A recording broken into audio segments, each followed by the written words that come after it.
Hey everyone, I'm Madeline Sklar, and welcome to the Kratom Gals. This is our weekly space where Kratom consumers come together to stay informed, share experiences, and have honest conversations about all these issues that are affecting this community. Now, at the heart of everything we do here, it's all about education, advocacy, and protecting access to natural kratom through these discussions we have.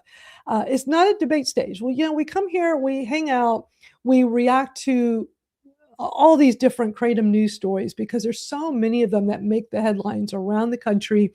We watch some of those together and talk about it. We also look at some of the latest videos making the rounds. Some of them go viral. And also, one of the things we're going to do today is we're going to look at some different hearings where they're trying to ban kratom, and we're going to look at some of the speakers on these various hearings that happened this past week around the country. But a quick but important note before we dive in, this live stream we do here, which, by the way, we've been doing every Saturday since December 2023, this live stream is for educational purposes only. We're not medical professionals. Nothing here that we discuss should be taken as medical advice. We're sharing our personal experience and encouraging this informed discussion and advocate for responsible legal access to kratom. And a shout out to all of our supporters. We always have so many people hanging out in the live chat with us every Saturday when we do this. We appreciate y'all so much.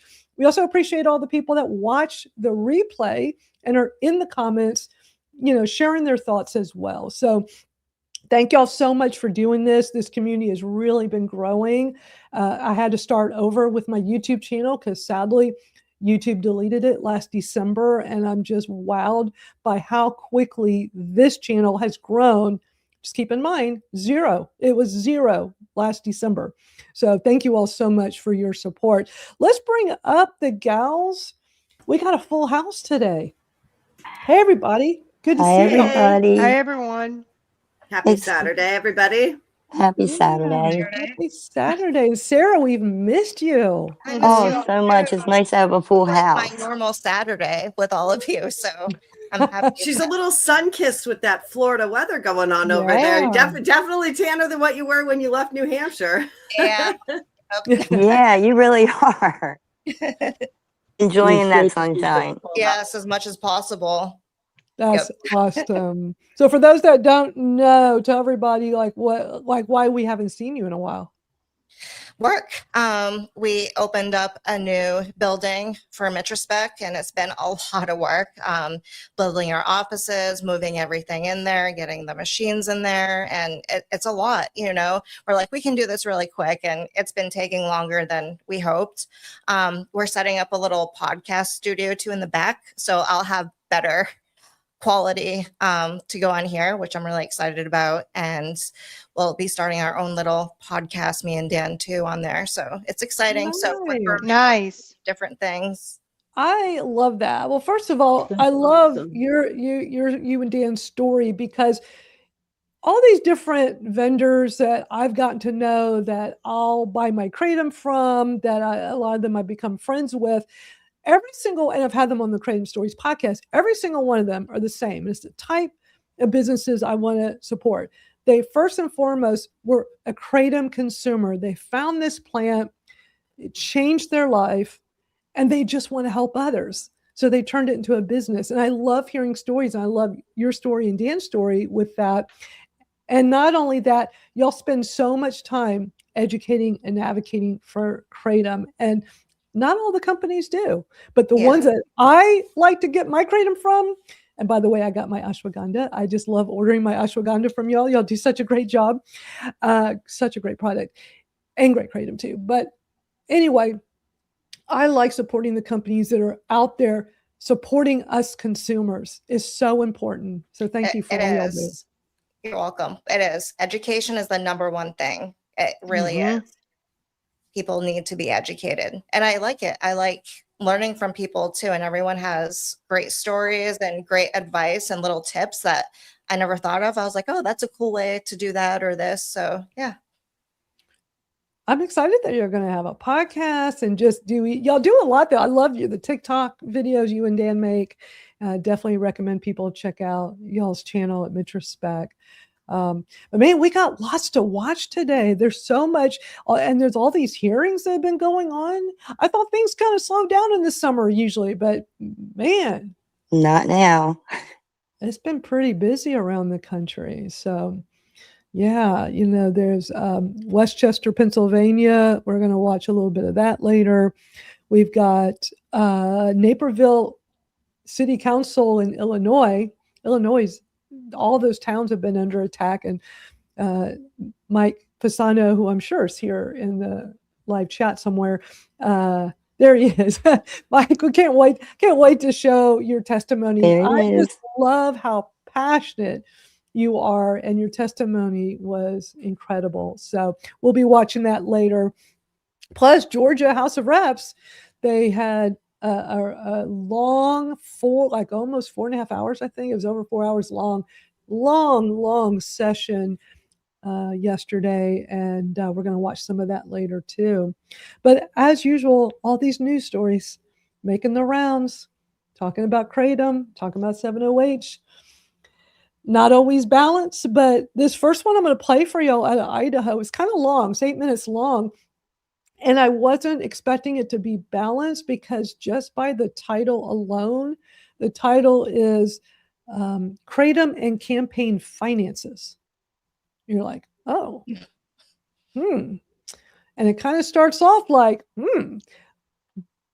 But surprisingly, and I'm happy, surprisingly in a good way, because usually the media does not do balanced stories. And it's that rare time where it's like, wow, they're actually showing both sides and giving both sides a chance to talk. Good. Just like when I was on NBC Nightly News, and they don't do that very often. This is a perfect opportunity to say, when you see those positive, balanced, well done stories, send them a thank you. Let them know that you appreciate the fact that they did it correctly. Yep, Definitely. absolutely. Yeah. Everybody enjoys a good attaboy. Absolutely. Yep, I agree. Well, let's watch this first one. It's out of Idaho. And like I said, it's kind of long, but it's interesting. And if there's any parts anybody wants to talk about, just interrupt, and I'll stop. But let's watch this. It's sold in smoke shops, gas stations, and online as a natural alternative to painkillers and other prescription meds. Medical experts say kratom can act like a stimulant in small doses and like an opioid in high doses, with risks of addiction and withdrawal. This past legislative session, Idaho lawmakers debated whether to ban or regulate it. Neither bill passed. Now, 7 Investigates found tens of thousands of dollars from the kratom industry flowing into campaign accounts, raising questions about transparency and influence this election year. I followed the money and talked to one family who lost a loved one to kratom and fears their voice can't compete with industry cash. This is Kylie with my daughters. Kylie's in the middle here. They were really close. This is Kylie and Brooklyn when they were little. Lost the same teeth at the same time.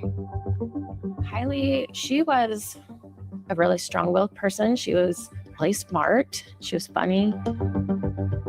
She loved really hard. We got to do so much together. When she believed in things, she fought really hard for things. But behind that strength and humor, she had like bone pain, joint pain.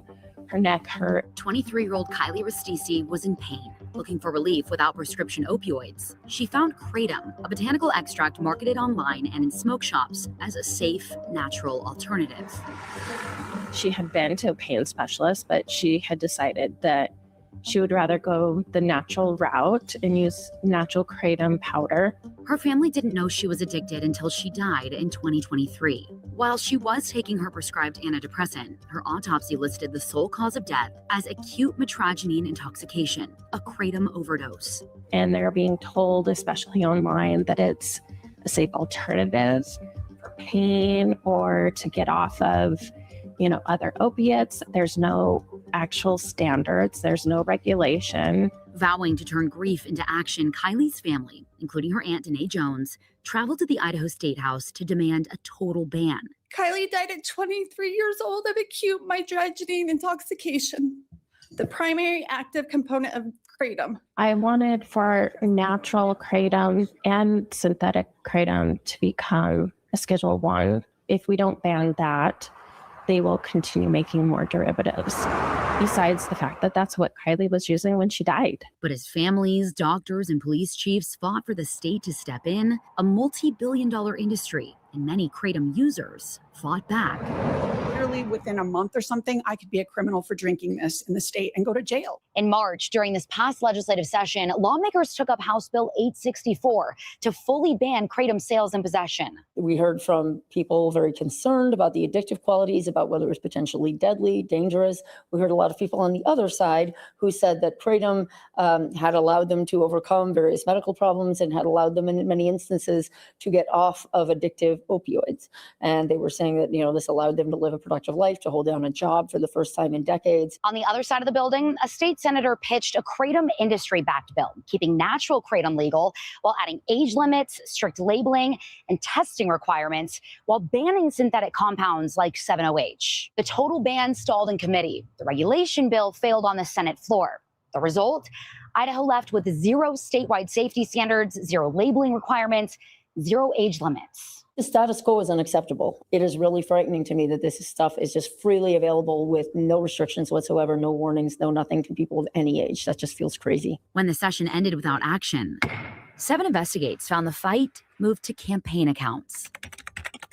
Financial filings show over $50,000 flowing from kratom executives, suppliers, and manufacturers to Idaho PACs and candidates, including House Speaker Mike Moyle, Representative Alana Rubel, who sat on the committee that heard the kratom ban bill, and former legislative candidate Brian McKellar. Representative Moyle declined to do an on-camera interview. He says he didn't initially realize he took money from the kratom industry, but tells 7 Investigates nobody can buy his vote.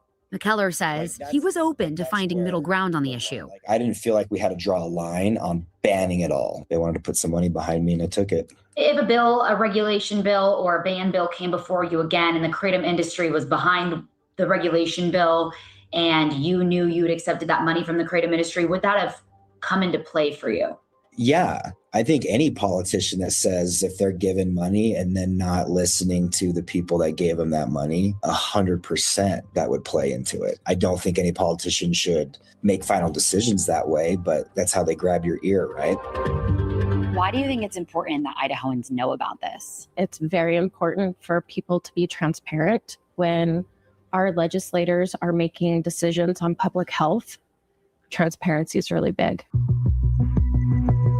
The pharmaceutical industry does the same thing. The rehab industry does the same thing.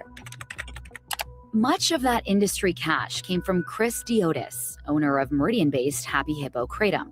I have no idea why he donated. There were no communications. He didn't say, I'm giving you this money and you better vote this way or anything like that. If I had to speculate, it might be because I was kind of willing to hear both sides. Diotis says that is why. And I really made it a point to give it to lawmakers that I felt really were willing to listen to both sides of the issue. Do you feel that the money that you have contributed could buy a vote in favor of the kratom industry? If only it were that easy, frankly. Kratom has been sold in Idaho for over 2 decades, and it's been getting a lot of negative press, largely, if not entirely, because of the 7-OH products that are a legitimate public safety concern. And our regulation bill expressed that, but I am hoping to have a voice on this issue. Diotis says his advocacy is driven less by business and more by personal reliance as a consumer dealing with chronic pain. And when my back acts up, it's bad. It is bad. I cannot function. Kratom helps this, doesn't eliminate the pain entirely, but it lets me function. It doesn't make me a zombie. I can be there for my family. I can work. Even though it has the ability to take lives. That's what the regulation is needed. Any product, if severely abused, can have adverse side effects. Kratom is like that, with potentially more adverse side effects. But for grieving families, she always just had to cut dreams. They feel that political money creates an unfair playing field. It worries us that we're not going to be heard. And it's scary to think that maybe the industry, their money could possibly make a difference where all that we have is our story. If we don't have the kind of finances that the kratom industry has, we don't have lobbyists. While the Drug Enforcement Administration recently banned highly potent synthetic compounds, natural kratom products remain unregulated on Idaho shelves, leaving families, advocates, and lawmakers locked in a debate over public safety and personal choice. People need to know that it's not safe, that natural is not safe. And if we can help just one family, if we could save one life, then that's worth it to us. From 2021 through July of this year, Department of Health and Welfare data shows 96 people died from kratom-related overdoses. 4 deaths reported so far this year show kratom alkaloids, or 7-hydroxymetragenine, 7-OH, were involved. Health and welfare records show the vast majority of kratom-related overdoses also involved other substances. This is important, like fentanyl, meth, or alcohol. 9 overdose deaths from 2021 to the middle of last month list kratom only. Okay, well, that First was off, you never mix anything with an SSRI. Let's get that right out there at the gate. Yeah, because that's in the comments. So people are talking about that. I was not expecting it to get balanced. I'm watching that the other day, and I'm like, oh, this does not look good with campaign finance, and them talking about that. But how nice that they, listened. There's a few that do. I mean, I had my Massachusetts one, I think it was sometime last year. I don't think it was this year, but the lady did an article, and it was in the paper. I'll have to get it. I'll see if I can find it, because I think she said it won't be up come 2026. I'll have to look into it. But it was both sides, of kratom and all extracts, and even kava was in the conversation. And it was nice to kind of see people be open to discussion on both, because obviously if there's this many people utilizing kratom and or extracts, there's got to be something that's been beneficial to where, the numbers are still outweighing the negative news that we do here on the news. There's a lot more beneficial numbers than there are negative. And again, don't mix it with the SSRIs. If you look at total sales of kratom products, and I'm putting them all together, be it pure leaf, extract, 7-0. If you look at total sales in the US, we're over a billion individual doses, easily over a billion. But let's start with the billion. So out of that billion number, if we sadly and unfortunately lose 200, that is still minuscule and less than half of what we lose from Tylenol, from energy drinks, from alcohol, from tobacco. So there has to be a cost-efficient balance. And I don't like putting lives in that equation, but it's the only way you can look at it realistically. So guess what, folks? Even if there were 4 deaths, that's very, very small compared to how many lives it has saved and how many lives it has benefited. Yeah. Well, the perfect example is everybody tells you to hydrate, right? But if you drink too much water, you can die. So, I mean, it's literally, I think anything could possibly have the potential to possibly take you out. I mean, clearly water, what is supposed to be extremely healthy for us all. And we're always told, drink water, so I agree with that stance on that, Robin. That's, I mean, the numbers are astronomical. And I hate to break it down that way, but we have to be realistic. You don't see these same parents out there screaming to get rid of SSRIs. And yet she publicly acknowledged her daughter was taking SSRIs. You don't see them out there screaming to get rid of Benadryl or screaming to get rid of Tylenol or alcohol. And all of these things contribute much more to the high death toll, especially among our youth, than kratom ever could. Yeah. I liked how that one, was it council? Those were council members, right? I believe when she said, I didn't hear from the industry that donated money, but she was willing to listen to both sides. And I love how they showed him talking about, we just wanted to support the legislators who were listen to both sides. Right. I love Yeah, that. that was I love very that. respectful, and that was honest. You know, you're supporting the ones that will do the right thing in the first place and just listen to listen. both sides. Yeah. That's right. Yeah. I love that. At least listen, at least give us an opportunity to speak our truth, because everybody else is screaming their truth out there so loud. Exactly. And great point from Hash Guy. I've seen people come out of a gas station with a bag full of energy drinks. This is addiction, but as long as someone uses their own money for their own stuff, who cares? Great point. Mm-hmm. Excellent Exactly. point. What do a lot of us go to when we're tired? You know, a lot of us will grab a coffee. That right there is a physical addiction, you know, because you're looking for something to wake you up. And what are you going to? You know, you're going to either grab a coffee or an energy drink. You know, so it's like, and for me, it's my NeuroGum with the natural with the natural caffeine. I mean, I literally am at the place now where it's on my nightstand. So when I wake up, and I was never a coffee drinker, I was always able to just like get up and go. But I love my NeuroGum, and it's like, oh, this is kind of nice when I'm kind of still tired and need a little pick me up to get out of bed.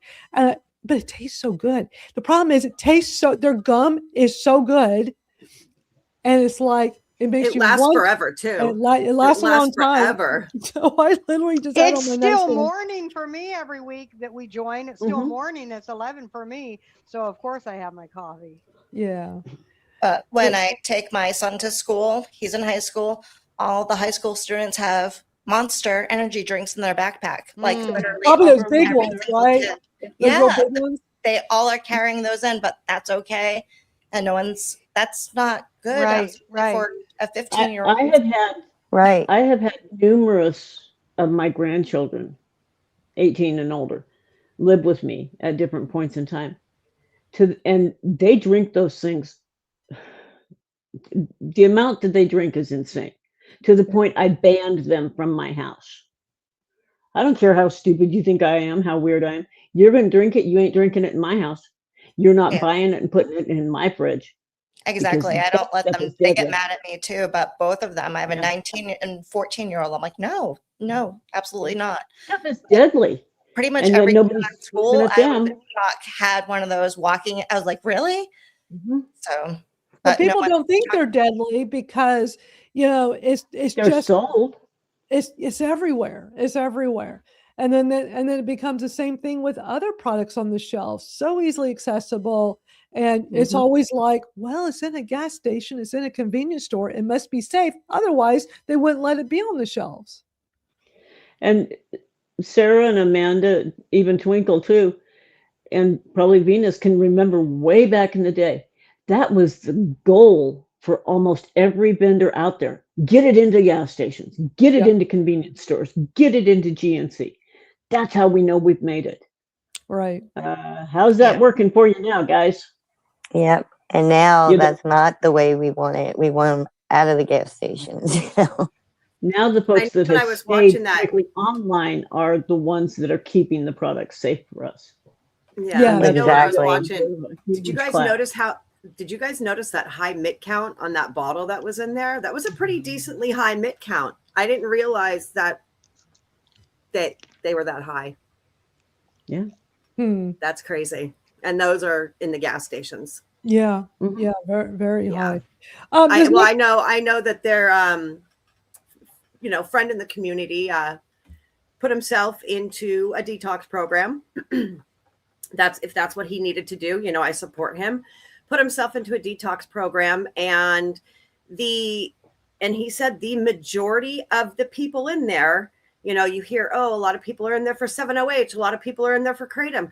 You know what they were in there for? The feel free shots. Feel free. And that's coming firsthand from someone who's very known in this Kratom community. Adam, a great individual. He's got some great information, and he shared that with his experience, and that says a lot to me. Well, you know what's so interesting? When we started the Kratom Gals a few years ago, a lot of these news stories would be OPMS and feel free. And then OPMS kind of dropped off, and you just thought, it's not that they're not around. They're still around, to my understanding, right? Aren't they still available? But, and some other products kind of come and go in the media, but Feel Free never leaves the media. It never leaves social media either, because there's always people talking about problems they've had. You know what's interesting? This just popped in my mind. I've seen so many negative news stories and just people sharing their negative experience with Feel Free. I don't think I've ever seen a positive story from anybody about Feel Free. That's interesting. I just realized that. I do not like them myself. I don't think I've not ever like heard the way anything that they positive. make me feel at all. And I am one that consumes kava and kratom on a regular basis. So it's alarming for me. I mean, anybody that I've seen take it, I'm like, please just, here, try, if you really need to take like something, give this a try. And they go straight to plain leaf kratom. Well, I wonder why there's no positive stories. I mean, if it's helping somebody, why not make enough people do their negative ones? Why isn't nobody saying? I mean, there's been a lot of negative on OPMS and and Feel Free. I mean, years ago there was this huge community, and a lot of us here probably, I'm sure in this comment, remember there was the whole mislabel or whatever you want to call it. The 7.0 being in the OPMS, many vendors had, many vendors and, regular consumers had sent it off for lab testing, the tablets and the shots, so I think some of them was over an 8%, 8 milligrams or something like that in there. I don't get me exact right on the numbers, and then I remember the entire community who took those when it got reformulated and the new labels. Everyone said it sucked, and everybody went through a withdrawal period that was taking those. And back then, it was the 7. So, I mean, a lot of the people who originally started off taking those started with the OPMS, and that's where a lot of us believe that it really came from. How long ago was that when it had that in it? Oh, God, do you remember what year that was, Robin? It was 2017, 2016, 2017, something around there. Yeah. And it was around for a couple of years. This was it was around for a couple of years. And on the label. That's simply not true. Yeah. On the label. I shared it recently in one of the large chats that we are with vendors. And then it was, that's simply not true. And, that was a couple of years ago. That's not now. Things are different now. So it's like, they're basically just, okaying something shady may or may not have went on, and they're okay with it. So let's just slap on the wrist and let's just keep going forward. And I'm like, no, like if this was hidden before, what else is being hidden now? And that's where my mind goes, that's when I start thinking for myself. Interesting. Well, and that's why it's so important for everybody to be aware of what you're consuming. Know that the contents might not be forthcoming with what's really in a product, but at least try to know what you're ingesting, and only support those people that are willing to provide you lab tests, that are willing to tell you everything in their product, which are the small, 95% of the time, are the smaller online vendors, because they care about their product, they care about their customers. And they care about what they're putting out there, because most of them consume it as well. So are some of the big vendors just as good? Yeah. I may not personally know as many of them or know as much about them, but there are some of the big ones that are good. But you got to support people that are supporting you, and support people that are doing it right and have done it right from the day they started. Agreed. I only have ever used maybe a handful of people in the first place. Me too. People that are here. I've always been real persnickety about who I use. Just a couple, and I rather stick with them to support them. If I'm going to get it, that's what I'm going to do. It's not to say that I wouldn't ever maybe venture out. I don't like to say never, but I just like to stay where, I just creature of habit in a way when, Yeah. I'm the same. And I know a lot of people in the community, like anytime, people ask me for vendors, I'm giving, Mitrospec, I'm giving Taunton Bay. It's not just the vendor that I work for, you know what I'm saying? And the vendor I work for also purchases off other vendors because we, one, support other people, and two, it's nice to have different product. You got to switch it up, you know. It's well, I like my toilet paper the way I like it too. I mean, exactly. You know, we all like that pen. Exactly. You know, Yeah, but it's so- like, you know, they all, like in my book, if you don't have, you know, current labs, and you know, there was something shared on X that I saw recently. Oh, I'm gonna be playing it. I'm gonna be playing it. Oh, I can't wait for that, because, you know, we'll speak of, you know, current labs, at least, you know, and I say within the last year, you know, that is a reasonable time, especially for some large vendors. So I'll leave it at that, because I can't wait for that one to come up. Yeah, that'll be a good one. Yeah. I'll play that a little later. I want to get through the news. Let me get back to the news stories, because we got a few more. This interesting one, let me read you the title of this. So, yeah, this is on YouTube. This is a news station out of San Diego. This is the title of it. 31 deaths linked to Kratom in San Diego County since 2023. Like, what? So let me play this one for you, because just that title alone, I was like, okay, we gotta see what this is about. In excessive amounts, it could result in death. A popular product sold at gas stations and smoke stores has been linked to dozens of deaths in San Diego County. Kratom is being called gas station heroin by health officials, who warn the plant is being altered into highly potent products. Investigative reporter Austin Grabish got inside a position control center that's been seeing a spike in Kratom calls, and explains why doctors are sounding the alarm. With Control Center, it's Richard. Can I help you? What is your first name and your zip code? At the Poison Control Center inside UC San Diego, this pharmacist fields calls of suspected overdoses. And lately, many of the reports coming in are about Kratom, a plant from Southeast Asia that's been used as a healing medicine and an all-natural way to get rid of pain. Methamphetamine and cocaine and almost everything else that you get on the street has been tainted up until now with fentanyl. This compound might be the same. Dr. Richard Clark is the medical director of the California Poison Control System in San Diego. He says over the past 9 years, his team has gotten well over 1,000 calls from someone concerned about a Kratom overdose. The most troubling calls are from people who've taken Kratom with alcohol or an opioid like fentanyl. Those are the ones that cause the most morbidity and mortality. Some turn to Kratom when they need a boost of energy or even to manage their opioid withdrawal. But across the country, Kratom is being synthetically altered. Last summer, the FDA started issuing warning letters to companies selling concentrated products marketed as Kratom. And the Trump administration's top health officials began a push for a nationwide ban.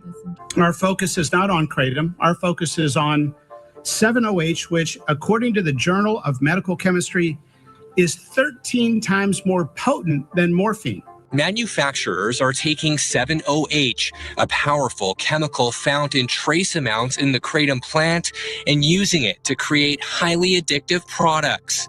They come in a variety of forms, including tablets, shots, gummies, even ice cream cones. Health officials say anyone ingesting these products is gambling with their life. So far this year, at least 7 people have died after ingesting a Kratom product in San Diego County. And the medical examiner says it's been able to link a total of 31 deaths over the past 3.5 years in some way to Kratom. But federal health officials believe deaths are likely underreported nationwide due to inconsistent toxicology testing and few doctors being aware of 7-OH. And a big part of the problem is how innocent the products look. They're often sold near candy at gas stations and smoke stores. I became an addict because it was so available, but I still had to go to Harlem, or I had to go to the South Bronx, or I had to go to the Lower East Side. And now you can go to any gas station. Are you seeing any difference in the products, like the drinks versus the capsules versus the gummy, or not really? You're getting calls across the board? we're getting calls across the board. Dr. Clark, who also serves as the director of toxicology at UC San Diego, says it doesn't take long to get addicted. Can you talk to me about the withdrawal symptoms that you're seeing with Kratom? I often hear it called the worst case of the flu that somebody's ever had, because they get terrible body aches and joint pains, they get nauseated and will vomit, and they have bad diarrhea. The city of San Diego banned retailers from selling Kratom a decade ago, but you wouldn't know it if you visited many smoke stores. They've continued to sell Kratom shots, gummies, and ice cream cones. This week, the city attorney's office had enough and filed a lawsuit against the owner of 11 smoke shops. The suit alleges every store owned by Wadia sold Kratom products right out in the open. I went to 3 of the stores to try to find Mr. Wadia. He wasn't there, so I left my card with employees and asked them to have him call me. At this shop on Federal Boulevard, an employee showed me the empty case he says was filled with Kratom products just last week. And on University Avenue, the store manager claimed the location has never sold Kratom, but he wouldn't do an interview, and Wadia never returned a request for comment I sent him on Instagram. Back at UC San Diego, Dr. Clark says getting the word out about 7-OH is key.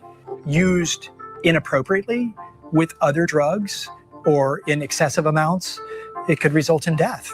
The DEA is now working to get synthetic 7-OH products listed as Schedule I drugs, putting them on par with heroin and LSD. If approved, the change could come into force later this month. Austin Grabish, Team 10. All right. Well, any thoughts on that one? There was 2 things that really stood out to me. They were saying that people are talking about, worries on the Kratom, but that you're mixed with fentanyl. It's not the Kratom, people. That would be your fentanyl. And the antagonist part of the Kratom would actually kick in to try to block the fentanyl. And if they try to breach that and keep having more anyway, then yeah, you can potentially lose your life, I'm sure. Yeah, I liked what that gentleman said. Used inappropriate. Yes. Thank you. That's Thank it. you. Exactly. That is what we've been saying, Right. whether it's plain leaf and or Right. extract, use in appropriate dosage and That's right. Accountability.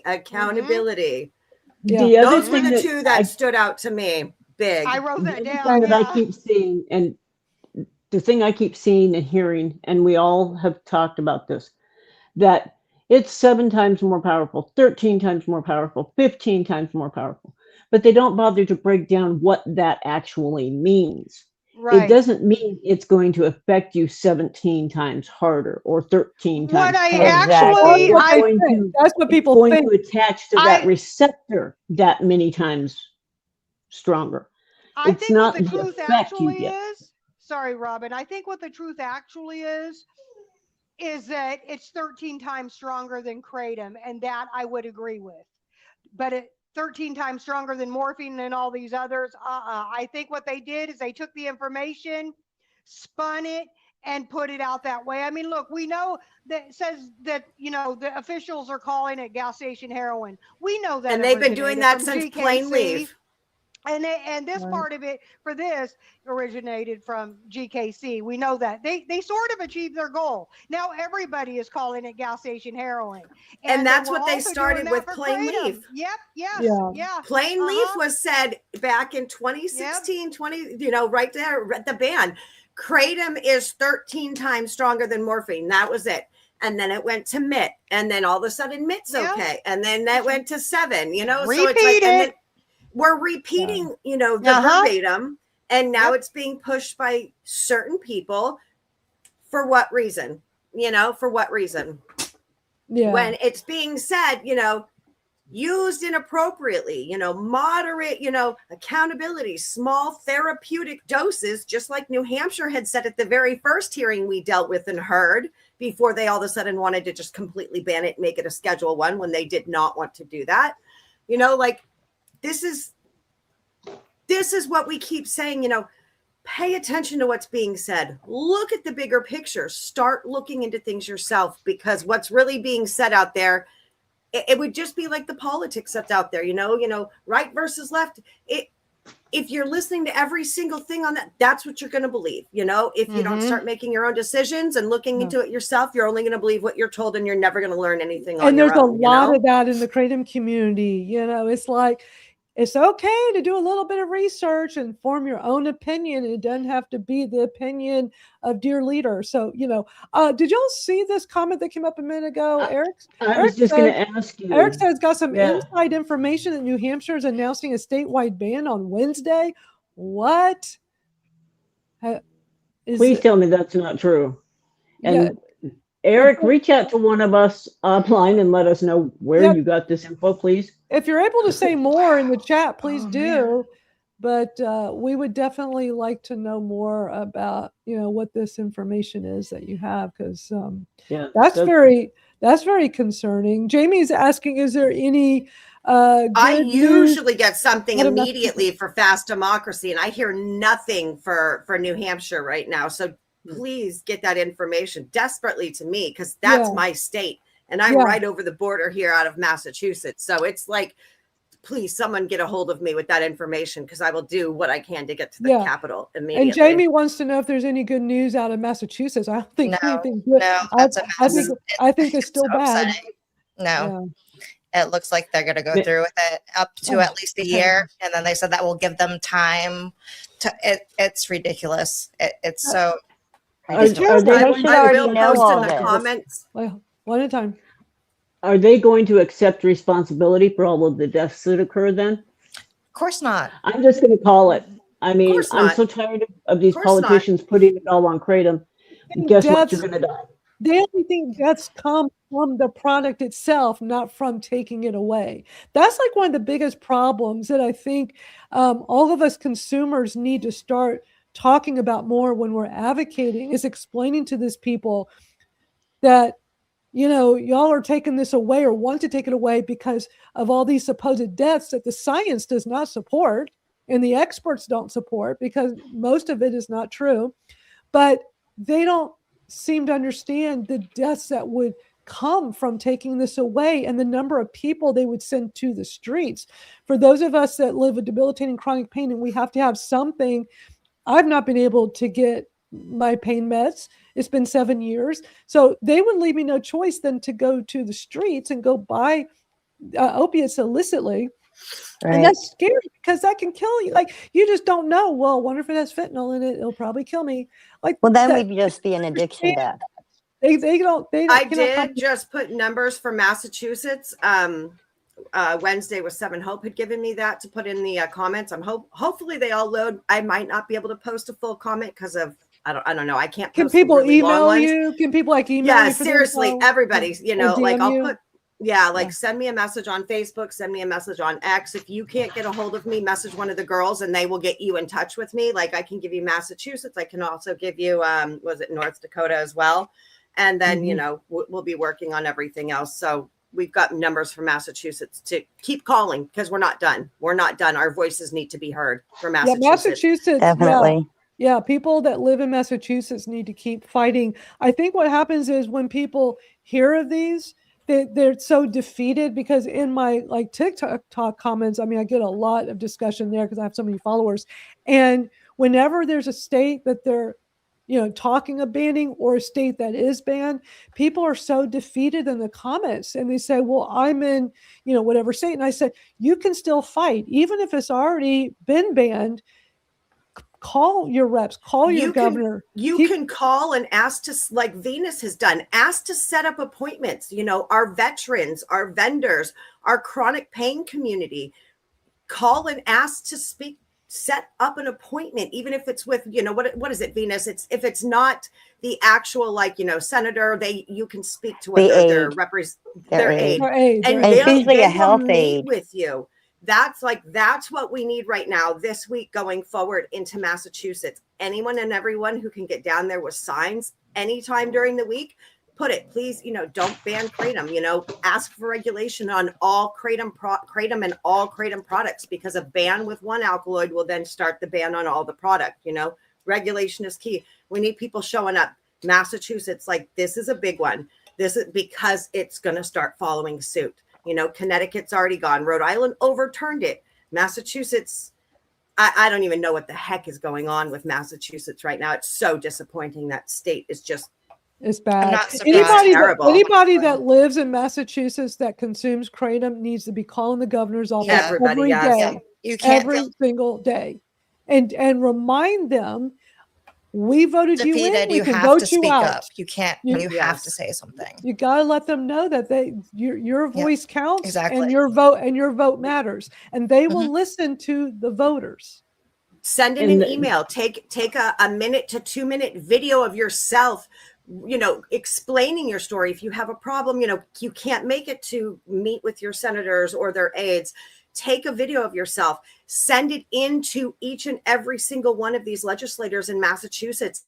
That way they're seeing you, you know, they are putting a face to this, because like myself, I mean, I was in tears on one of my videos that I sent in, because I don't want to die, and I will if kratom and all of its alkaloids are banned, because I can't go back on the pharmaceuticals. It's going to kill me. You know, I'm pharmaceutical resistant. So I'm either going to live in pain, or I'm going to check out, or, you know, the medication is going to kill me, like it ultimately killed my mother and many, many, many other people in this world.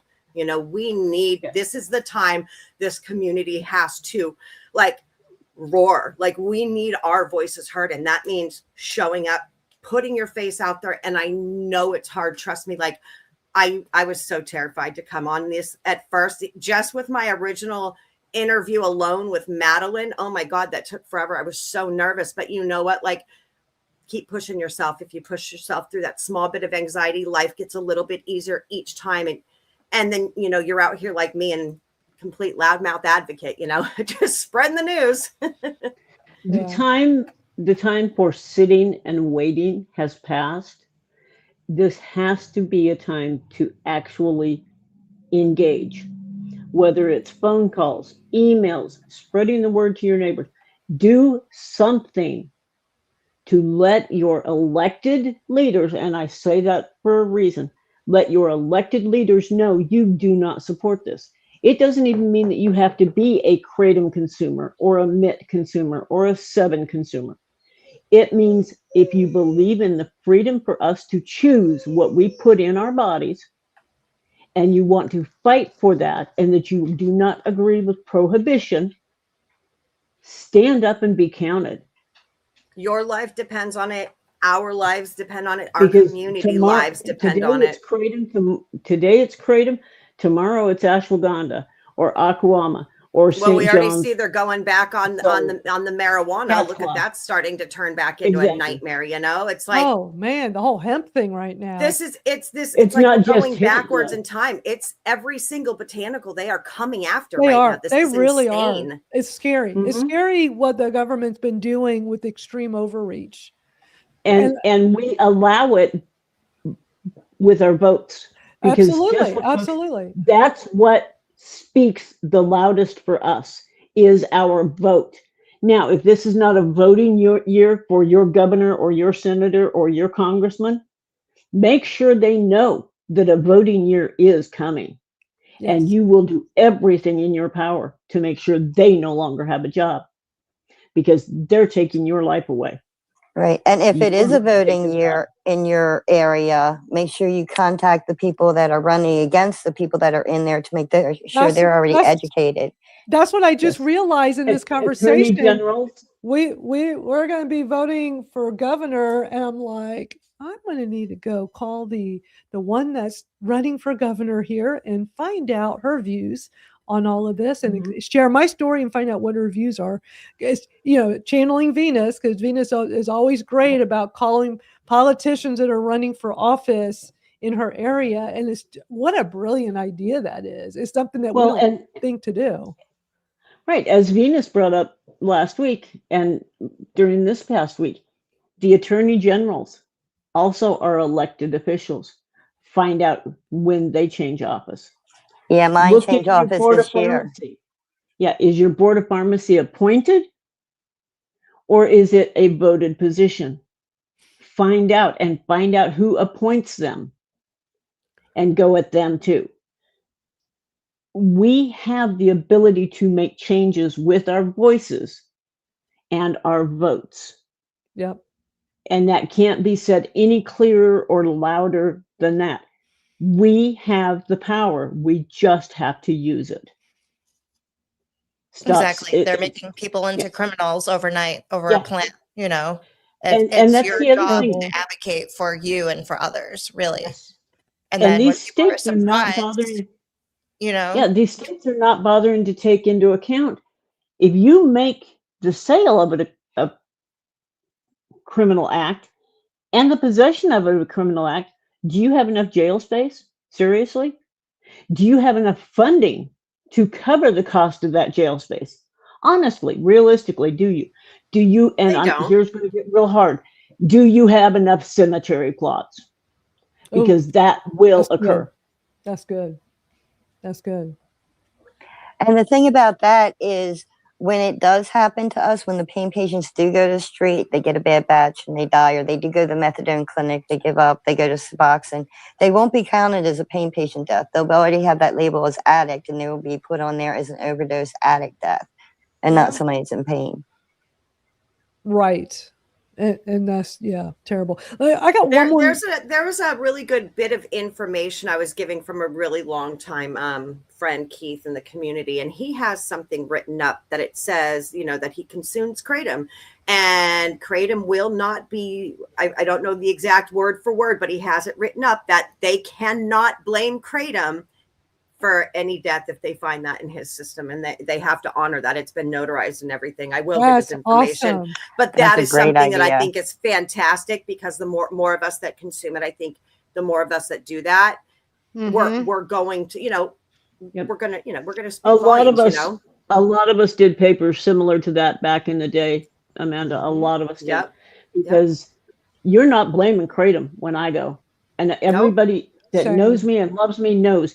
Any Kratom in my house, you take it out before you call a coroner, because I will not allow a plant that gave me life to be blamed for my death, period. And that happened in Ohio, and the mom told them it was not the Kratom, but they saw the package in the guy's home, and she had to go to court.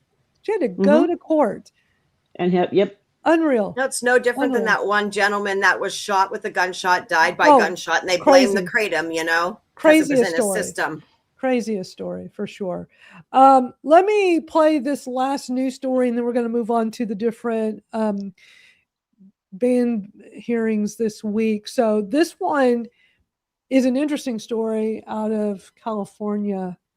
Let's watch this. High crimes in Sacramento. College researchers just went undercover looking for dangerous drugs in local smoke shops. They say more than half of the stores they surveyed were selling contraband over the counter. Thanks for staying with us here at 10:30. Lots more to come. We have all been inside a convenience store, right? And seen the different products on the shelves behind the counter. But how many are legal? Well, 2 med school students decided to find out. Walk with me over to Ashley Williams. She's here getting answers on what prohibited products they found. Ashley. Yeah, so Tony, these college students are studying to become medical doctors one day, and they're getting an early start trying to protect public health.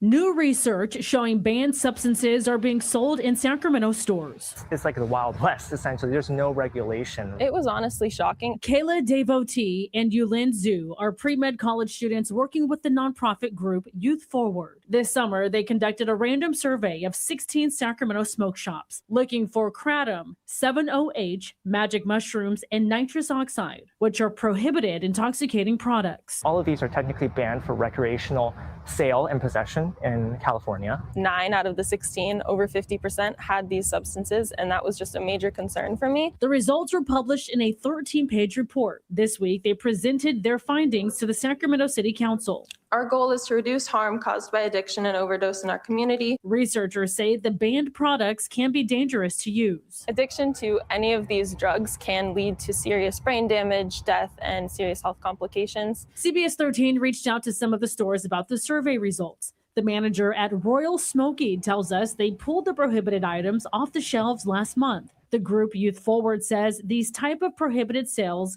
are troubling because many of the smoke shops are within blocks of schools, including Royal Smoky, which is across the street from Smith Elementary. With it being so accessible, I can't imagine that there aren't some numbers of students that are getting access to these illegal substances. Kayla and Yulin are now calling on Sacramento City leaders to increase enforcement efforts. This is kind of like a blind spot in the city, and I think that's part of the reason why our research is so important. They're unhealthy and they shouldn't be sold at all. They certainly uncovered quite a bit there. Well, last month, Governor Newsom announced that more than 6,700 Kratom-related products were confiscated during a 5-month statewide enforcement effort, Tony. A couple of things come to mind. Why it took med students to discover this and not officials. And secondly, the future for these young med students is bright, right? Absolutely. All right. Okay. Any thoughts on Sacramento story? They're really pushing it on the That's kids where I in the live, elementary schools and all these stories, like Massachusetts is doing too. But don't they already have age limits on these packages and they have to be 21 plus? So I don't know why they keep going to that. Right, and I thought they already had a lot of it's zones. being pushed right now. A lot of the narrative right now is it's being targeted towards children. It ain't. Right. No, it ain't. Right It's across being the pushed by a street. big It's narrative not right now. Being across the street and so close there, I doubt that the establishment is just going to welcome children right in. Something that made me almost laugh until I wanted to cry.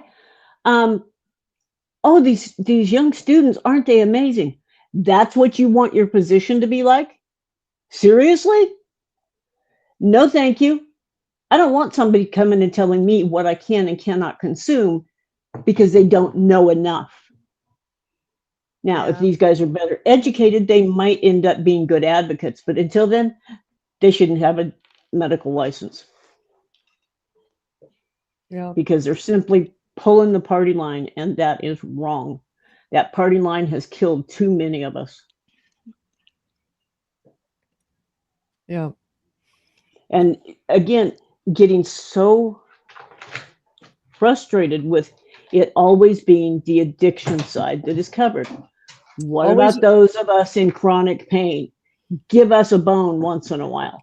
That's why I call it the forgotten ones. We're always left out of these conversation, left out of the news. Is always about addiction, addiction, addiction. No shade on anybody in active addiction or recovery, but we chronic pain people, sufferers, which is the right word, we're just left out of all of these conversations. And we're not taken seriously. Yeah, we don't count. And it sucks. And that's a big reason why I'm a loud advocate and educator in the Kratom community, because I just could not believe I never heard of this plant in all my years in pain management. I never heard anybody talk about this. I never saw anything online about it. And then losing access to my meds, I was shocked. I'm like, wait a minute, there's a plant called Kratom and it's helping people with not just pain, but addiction and recovery and with depression, anxiety, like this whole laundry list of things. I'm like, how come this is not talked about more? How come this isn't public knowledge everywhere? Because the medical field doesn't talk about how much the holistic field is still readily available out there. You know, there's so much more people that are going holistic now, and it's not talked about often, you know, and that's when I first looked for it, my mom had passed away, and I'm like, you know, that was a couple of years had gone by. I've been taking it a little over 9. She passed away 13 years ago.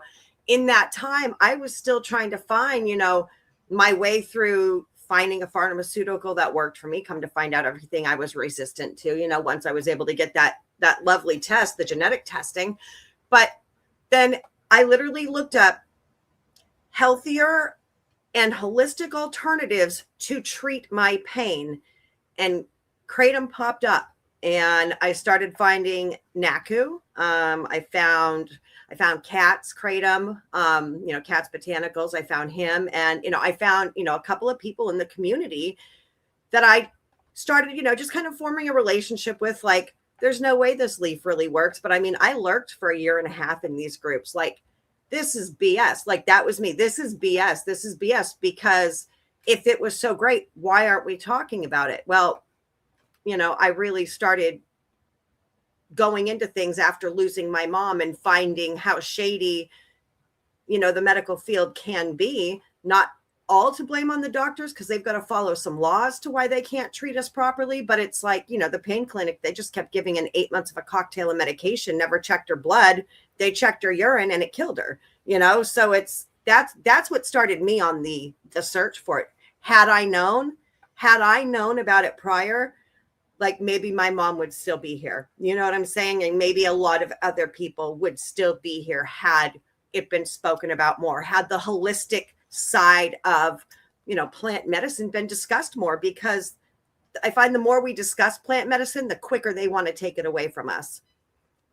Right.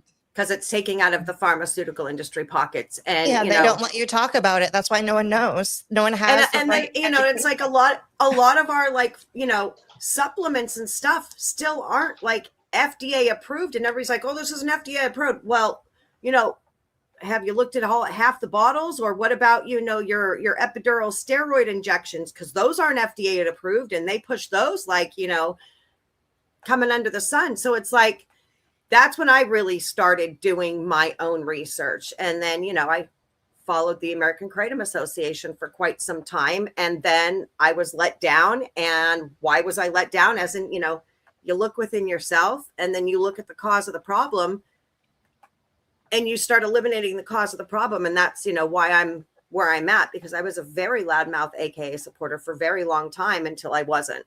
My story was going to be published on their, on their site until I started supporting 7. They were fine with me supporting MIT, but they weren't fine with me supporting 7.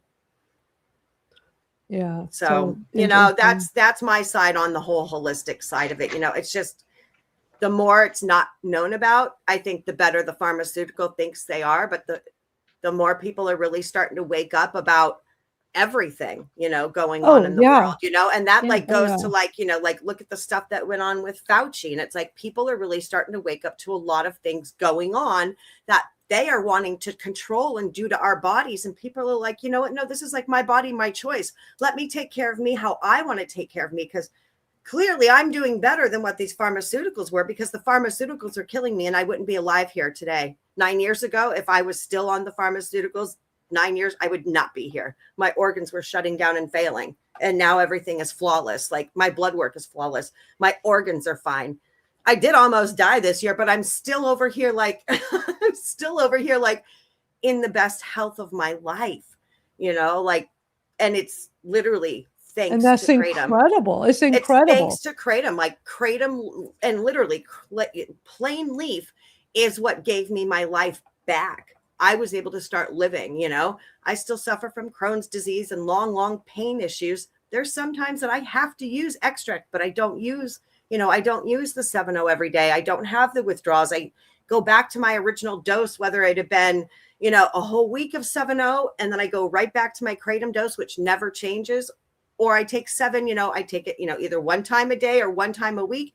It never changes. My dose size never changes. Yeah, same here. Exactly. Interesting comment a moment ago from Kratom Forever. This was so good. They're fine with you supporting Kratom, but not what your liver and gut turn it into, which is 7-OH. That's why 7-OH is called a metabolite. Yes. I've been doing some deep dive research spoken about too. It's so interesting, because when we talk about how when you take a Kratom leaf off the tree, it doesn't have detectable 7-OH, but through the oxidation process, that's where that little tiny bit of 7-O emerges in it, because it has to be dried before it can come to the US, right? But when you ingest 7-OH, and anybody can go research and arm yourself with this info, it's called a metabolite, because a metabolite is when your body metabolizes something. I learned something so new this week with words matter, man. I tell you what. So I'm really grasping this in a whole new way from just doing some deep dive research. But it's a metabolite, because when mitragynine is metabolized in our body and gets to the liver, it turns into 7-OH. And the 7-OH that you purchase is a semi-synthetic. Right. And I'm not comparing the two, That's saying important too. they're the same. And, I'm not sitting here trying to say, oh, Kratom and 708 are the same. I've been yelling from the rooftops for the last couple of years. Natural Kratom and 708 are not the same thing. Go look at my videos. Go look at my TikToks. I have lots of videos. We've had lots of discussions here. But I say it's not the same thing all the time, and I don't push it on anybody. Yeah. This is what works for me. No, none of us do. But all these people that are supposed to be way smarter than we are out there screaming, this synthetic. No, it's not a synthetic. It is a semi-synthetic. Your And pharmaceuticals are synthetic. Full synthetic. Full synthetic. Yeah. I know I am getting all scientific now because I've been, I've been arming myself with information. I know some people in the community don't want us to do that, but we're allowed to.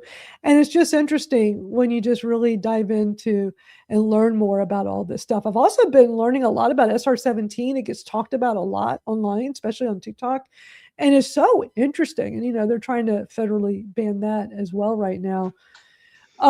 Let's get to, I'm trying to stay on top of these comments. Boy, y'all have lots to say today. So thank you so much. Before that, Madeline, we always talk about how back in the day, Kratom was the stuff that they referred to as gas station heroin. And then it became the extracts, then it became 7-0. If you look at the progression, it matches with so many other things going on in our world. When people started feeling like they needed more, then guess what? More appeared. So don't blame the consumer.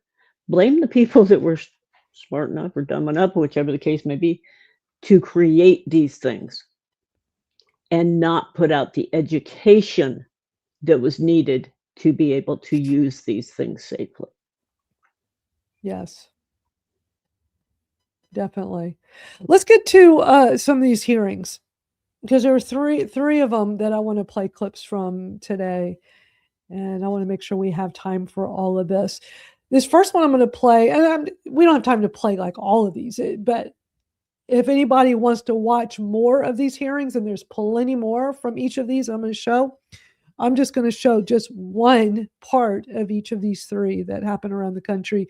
But here on YouTube, later today, check back if you want the links to everything we're watching or something that we've watched. I'll have it in the description for today's video. I always go back later after our show and go and put all the links in. But this first one is Naperville City Council in Illinois. And I want to play a clip of an incredible, passionate testimony from one of our usuals here. I don't see him in the live chat. He was here at the beginning, but I haven't seen Mike in a while, so I don't know if he's here right now. So hopefully if Mike's watching the replay, but he did an incredible job speaking out. And I want to play this for y'all because if anybody has not seen it yet, this is the definition. Mike's the definition of a true, passionate Kratom advocate. Hello, my name is Michael Fasano. I'm 40 years old. I've been consuming natural tea Kratom for over 15 years on and off, mostly for chronic insomnia. Also helps with my joint pains, and at very low doses, it helps with focus. I never had abuse problems with it. I've never had health problems. I'm a productive member of society, but I want to state the big issue over the past couple years, which I am really disgusted with myself. So I just want to show you something. This is natural tea Kratom. This is the ground up powder. This is what I consume. Several vendors in shops in other villages sell just this. They're, they do have COAs if you can ask for them, and they, 21 and older. But unfortunately, I noticed there are a lot of gas stations and smoke shops that are selling products like this and calling them Kratom, and they're selling liquid shots and all this other potent stuff, and they simply just do not care. This one says perks. And I could see why a young person, a youth person, would be attracted to something like this. And this is getting people addicted, and they're constantly have to increase the dose all the time. And when they go into rehab centers or detox centers, unfortunately, sometimes they'll say 7-OH, sometimes they'll say Kratom. So it kind of gets mixed up that there's a lot of conflation, and there seems to be an issue with differentiating what is what. These pills, liquid shots, any of the gummy stuff, that potent concentrated stuff, that is not traditional kratom. This is traditional leaf kratom. And the next thing I want to add too is on the topic of regulation. I understand there's a burden of other villages may feel like that, they need to bring it to their own personal lab to test it and stuff. And I sympathize with that. But the lab testing burden falls on the responsible vendors that are doing it right, that are unfortunately getting penalized because of the bad actors. So this is from a vendor that I bought online, and there's actually a QR barcode. And when my phone's dead right now, when you scan it, it will take you to certificate of analysis reports. This literally shows you the tiny amounts of trace, like 0.00009 of the 7-hydroxy. It doesn't even have an effect on your brain. And it shows you the levels of the naturally occurring alkaloids. It also shows you it doesn't have any contaminants, yeast and mold. It tells you everything. And it shows you the company name on there. It gives you a number. You can call the number to confirm and verify the legitimacy of it. And here's another one. I don't have this product with me, but this, it shows you the product, the lot number, and everything. So I really would go for the route of regulation instead of prohibition. Thank you for letting me speak. All right. Very passionate. Oh, he did such a good job. Very passionate. So good. And what brand was he holding up? We can't really go into brands, but he was holding up Cirrus. That was so cool. When I saw him do that, when I first watched that video, I'm like, oh my gosh, he's holding up a pack of Mitrospec. So how nice. But let me tell you what, anybody that goes and testifies in person, now some places don't want you using props. So if you want to do something like that, you might want to check ahead of time. The worst thing that happens is they tell you put it away. They didn't seem to mind there, but I've seen other ones when people are testifying and you hold up a prop and they're like, no props here. When I was in Washington, D.C. last year, going on Capitol Hill to go testify around with different, to different senator and House reps offices, we had all these scheduled meetings, and it didn't dawn on me until the very first one. And when it was my turn to speak, and I was speaking as a Kratom consumer, I mean, I had my backpack with me. I'm going to have Kratom on me. I don't ever go anywhere without having Kratom on me, because with my debilitating pain, I don't want to be somewhere where I can't. It happened when I had appendicitis, when I was 4 months into my Kratom journey, and it was awful. Like, I just need my Kratom. So I learned my lesson, always have it on me wherever I go, because you never know. Anyway, it dawned on me while I'm speaking to this aide, like, I have some in my backpack. Let me just pull it out and show them. And I did that. And it was Christopher's Organic Botanicals. And I was just, this is what we're talking about. It's just a powder. And I opened it up and I showed the aide, and they looked in, and they kind of peered in and looked in. They go, oh, it looks like matcha. And then I realized, like, it kind of diffused things, because I think so many times they have this thought of what Kratom is, especially with all the negative publicity. And it really, I felt like it diffused so much by just showing them this harmless package of powder that I drink like a tea. So I made a point in all the other meetings that day is to pull that out in the middle of the conversation and show them, like, let me show you what I'm talking about. And I felt it was so impactful. So don't be afraid to do something like that if you're able to talk and share your story with anybody that's a decision maker that can affect you having access to Kratom. But I love seeing Mike do that. So passionate. But I loved when you pulled out Mitrospec. So cool. Yeah. So cool. And there's a question in there. I don't know if you saw it about Cat's Claw that I thought maybe, she had to run off for a second. I'll remind her when she comes back. Twinkle. Is this it right here? Cat's Claw is the new Yeah. range. Yeah. Do y'all want to bring? I mean, I want to. We have Well, more stuff to there watch. was that thing. It was Cat lumped in claw, with not kava MGM. too. Oh, here Yeah, it it was is. lumped in with the claw. kava at one Here it point. is. You know, saying that it was like That's causing. a, It was just Is this the ridiculous. one? Is this the question you're talking about right here? Is that it? It looks yeah. like it. Utah had an issue with fake cat's claw. Cat's claw has been around for hundreds of years. Mm-hmm. It Yes. has not received as wide of a knowledge base or consumer base as some of the other botanicals. But cat's claw is another botanical that has been here forever and had good benefit for people forever. Yep. A lot of people with autoimmune issues cannot This consume is devil's cat's claw. But cat's claw is something we generally, even with autoimmune issues, can consume safely, and it helps with a lot of things. Yep. Just there again, just like with any other botanical you're buying, make sure it's real. Right, exactly. Kratom and cat's claw do share a component, and that's the Corey B. Now I don't know the whole name. Corey something something B. So it's shortened as Corey B. There's a Corey A and a Corey B. So they share an element.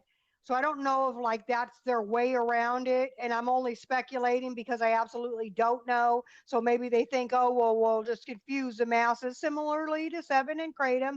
Okay. It's fair to say that 7 is derived from Kratom. It's not fair to say that Kratom and 7 work the same way and that they are the same thing, because they're not. You know, that we got to keep making sure we say that. So similarly, it seems like something has taken place also with the cat's claw, mixing it with the MGM and, you know, and confusing people. So Right. real cat's claw, just as Robin just said, it's been around hundreds of years. Like Kratom, it's an original medicine. So And just be you safe can and look make sure. It's got a bad name right now, though. Right, it's getting right, a bad name. but when you purchase it, make sure you're purchasing from someone who can verify its authenticity, Right. and verify its safety profile. Make sure it's Because not mine- contaminated. Make sure it's not mixed with something. Mine The way actually looks like Twinkle has seaweed. hers is perfect. It's true cat's claw. It's not a blend. It's not an adapted. pill. It's cat's claw. You can get it in a pill, in a capsule, or you can also get it in the powder, just like I usually use powders because my stomach can't tolerate the capsules. But I got this in the tea, so it also it looks like almost like sawdust, and you just make it on the stove, you simmer it, and that's it. So but it's not MGM. It doesn't have anything else mixed in it. Yeah, it's And just I've it's actually just made- like If with it's your coming in Kratom a or fancy- anything else. For the Always most part, make sure it's authentic and proper labs and everything. Mm-hmm. For the most And part, if if it's you're got a proper purchasing lab, you cat's should claw- be able to call them. Yeah, if you're purchasing cat's claw, if it's really truly cat's claw and it's a good, safe product, 95% of the time, it's not going to come in a pretty fancy package. It's going to come in a plain Jane package that just says what it is, and that's it. Yeah, just do your And research. if somebody does want to try it, the other person that I was getting it by was just by Now Foods. They're called Now. The bottle will just say Now in all caps. Well, but it's people just Now reach out to you if Foods, and they they're a want supplement. info. Yeah, they can. And it's just, you could get it. You don't have to go to them directly. It is available on Amazon, but it's not in smoke shops. It's not in places like that. But where this whole cat's claw thing that's emerged, where is that being sold? That the stuff that's an issue, Yeah. Utah. But where, Utah. like in smoke shops, or what kind of Smoke- facility? Like, how are people What I've buying seen this? is smoke shops and convenience stores both. Is what I've seen from the news articles. I haven't been in Utah to look for myself, but It just seems to be somebody pushed else's- on these convenience stores is a big problem. I But tell it's you, like that's what it's needs like to you know change. That's what needs to change. some of the products being carried, questionable names got to go. But it doesn't deem them all for who are actually, there is some out there, selling proper products out there and have the proper, I hate that it gets lumped in, but then again, it's kind of like everything. Everything just gets lumped in and it's all bad, and I just, it's sad. It's so sad to see how it all Madeline, goes. can I say the name of the product that's causing the issue now? What's that? Can I say the name Yeah, of the go ahead. product? It's Bubblers. Oh, right. That name. Yeah. So, yeah, I mean, come on. Cat's Claw is not a bubbly. And it doesn't look chemical. legit. It looks like No. packaging for something that could be sketchy. So I would be really careful with that for sure. Just, check if you're like in a shop and you want to buy this product you never heard of, go Google it real quick. Take a picture of it and put it online and check it online. To Especially see, like, when nowadays we have our computer in our hand. It's very simple. It would only take Takes 2 another 30 seconds. seconds. Yeah, at most a minute, 2 if you need to, you're trying to, skim through, but it's worth it. Absolutely worth it to be safe for yourself. Yeah, just because it's sold doesn't mean it's safe.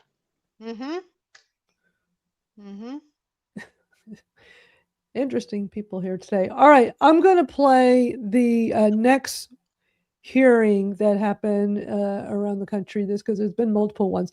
This one is the borough of Westchester, Pennsylvania, and we're going to see friend of the show Christopher from Christopher Organic Botanicals. He went and spoke at this, which I believe just happened a few days ago. Is that right?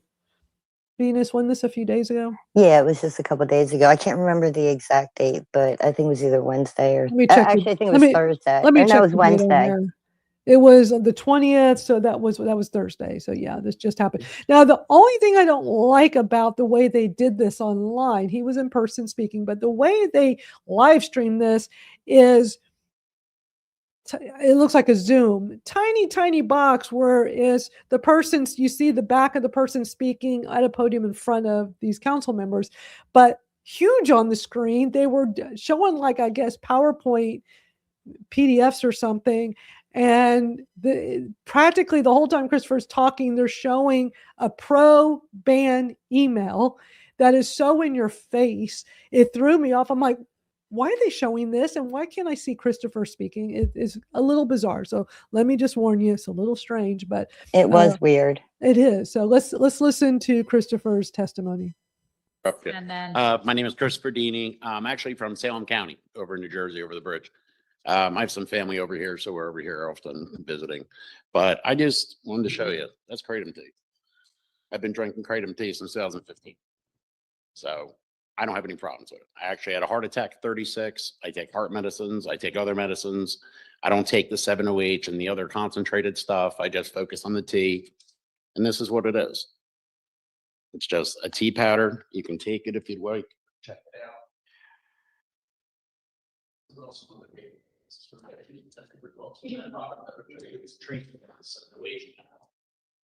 Natural leaf kratom doesn't contain 7-OH. It contains trace amounts that happen after you pluck the leaf off the tree. You cannot make the concentrated 7-OH products out of leaf. You can't. There's not enough trees in the world. It's commercially made synthetically. It's actually like chemical soup. All right. It's not just 7-OH in there. Got MGM, you got other stuff. So they're not really sure what's in it. Proper testing is the way we do it. Test the products. Know what's in the products. Have lab testing over 21. Stuff like that. That's proper regulation. As far as right now, overall bans, why don't you just wait for the FDA and DEA to do their job? It's coming soon. I know. We've been waiting. But it's coming. They wait a couple more months, see what happens. If nothing happens, then make a decision on doing something. But let the DEA and FDA do their job for now. They will. Trust me. I don't want to get political, but the MAHA thing's going in the right direction. Trust me. Okay. Thank you. Thank you. And just so you know, tea. Yeah. You want the tea? No, that's okay. Bernie, you can't put that in your whiskey, by the way.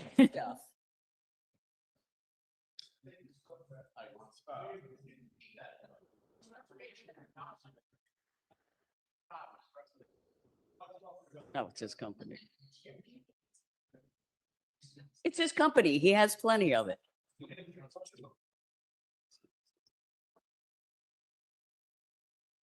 It's his company. He has plenty. He could leave it. What is it that you specifically take it for? When I was 8 years old, I was hit by a car. So I was actually Send us an email too. Oh, sorry. Yes, I did. Yeah. When I was 8 years old, I was hit by a car. I was prescribed opiates for 15 years for chronic pain. I got off the opiates, couldn't stand them. Always had a problem with drinking alcohol. Sorry. The alcohol was my thing. Like I'd come home because of the pain. I'd come home and drink a pint every night. Not so healthy. You know what I mean? So I was trying to get away from that. I found Kratom, started making a cup of tea. The desire to drink alcohol went away in a week. My pain level went from an 8 to a 3. My focus was better. The noise in my head shut off. And I didn't have that noise in my head telling me, hey, maybe you should have another drink. It helps with pain. Kratom does that. It's an amazing leaf. It really is when you keep it the way it's supposed to be, traditionally. Honestly. I can send you so much information. I've read Come on it down all. to our shop. We'll I've talk read to it you. all and it's yeah. And we are actually regulated through the FDA. We're regulated through 21 CFR 111. Our company, Christopher's Organic Botanicals, is registered with the FDA. Just letting you know, you can check us out. We are audited every year.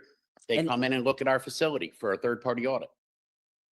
I mean, I'm not saying everybody's doing it that way, but there are a lot of companies that have really cleaned up the market in the last 5, 6, 7 years, are really committed keeping, traditional Kratom alive.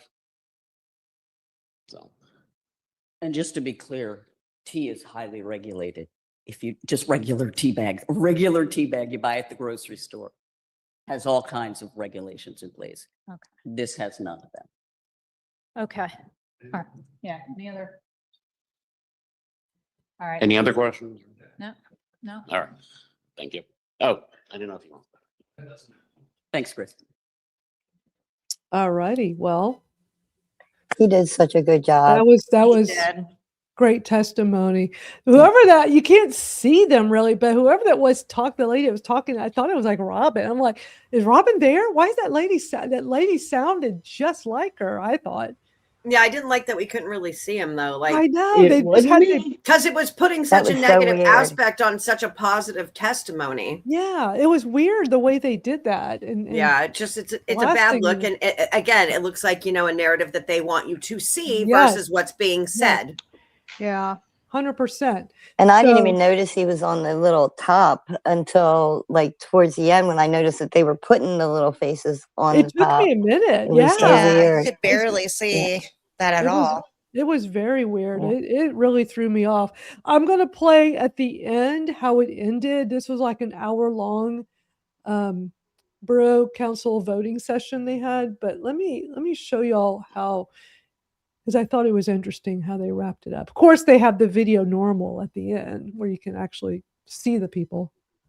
Okay. So I think all of these comments that I have heard from everyone, and thank you guys for coming here tonight and you're providing your perspective and details and everything. I think, again, I've learned more. I've been Googling, but I've learned more. I watched the John Oliver episode too. There's an episode on but it's informative as well. It's all informative.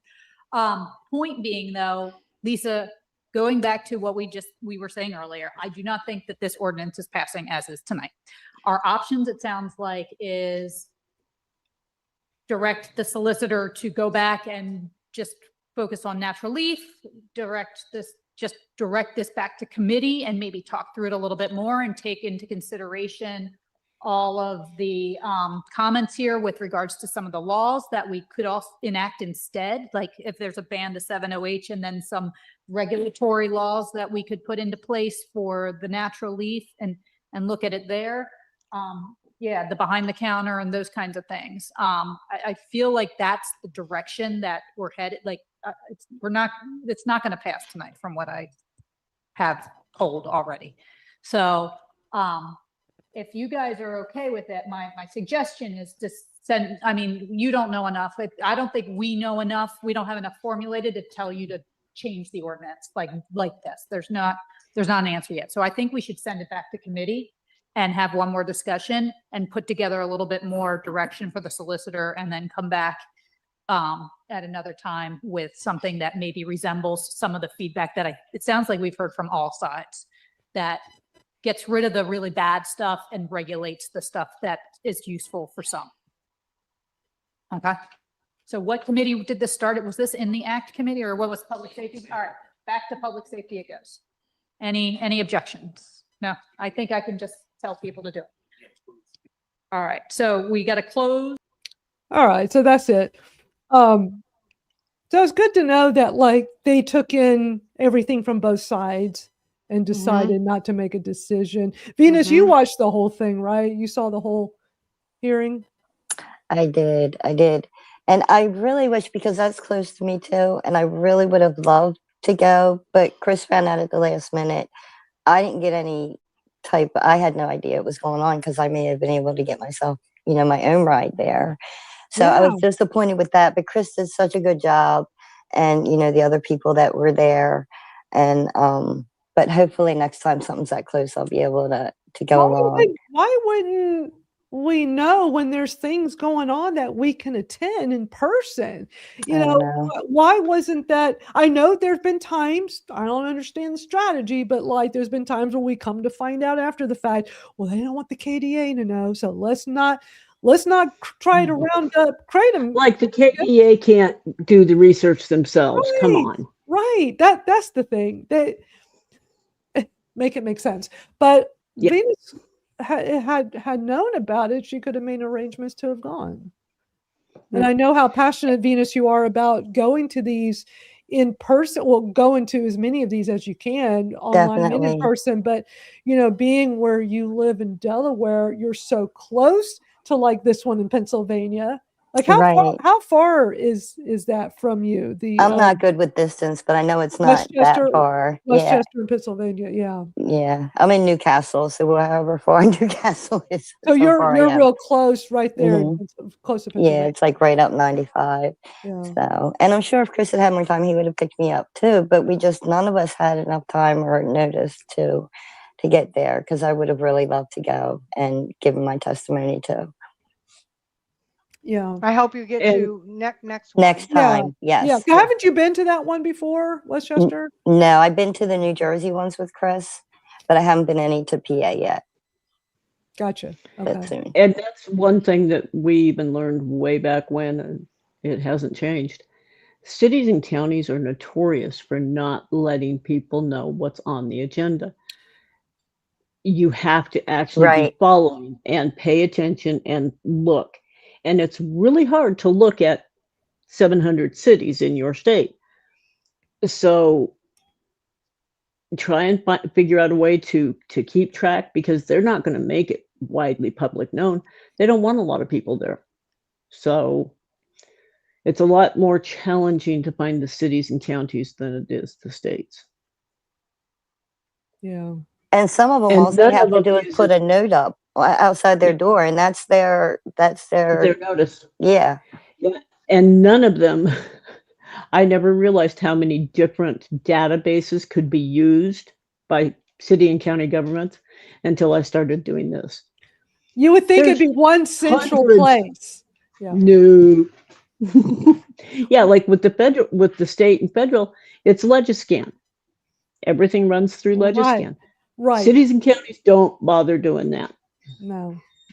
It's hard to know what's going on in your cities. But if you're in a big city like me, it is really difficult to where do you go look? Like all they have to do is give out their public notice. I remember a gazillion years ago, they'd put it in the back of the paper somewhere. So if you saw where it was in the newspaper, well, they did their part. They let the public know. But it's hard finding where do you go online? And then it used to be a lot of this information was on Facebook, but Facebook has demonized the word Kratom, and you cannot get any helpful information about Kratom on there anymore. Yeah, I've been seeing the last couple of days all kinds of stuff, but mostly it's it's all the negative. And I've done took all the old awareness posts, I've taken them all down. When I see another one come up in memories, I'm just deleting them. I got too close to losing my account, and I'm just gonna remove them. Continue. My whole feed right now is anything about it being negative. and I'm not That's looking up me, anything same. negative, and it's just popping up like crazy Me on my too. Facebook I have feed. done no searches. I've done nothing. And it is, every time I open it, there's something there, probably because it knows that I formerly engaged, but I've been removing them. And what's funny is since I've been removing them and the old memory posts, more is coming into my feed. So it's almost like it's intentional. Weird. It Oh, is. yeah. I It's think the it is. algorithms and the bots. Yeah. Mm-hmm.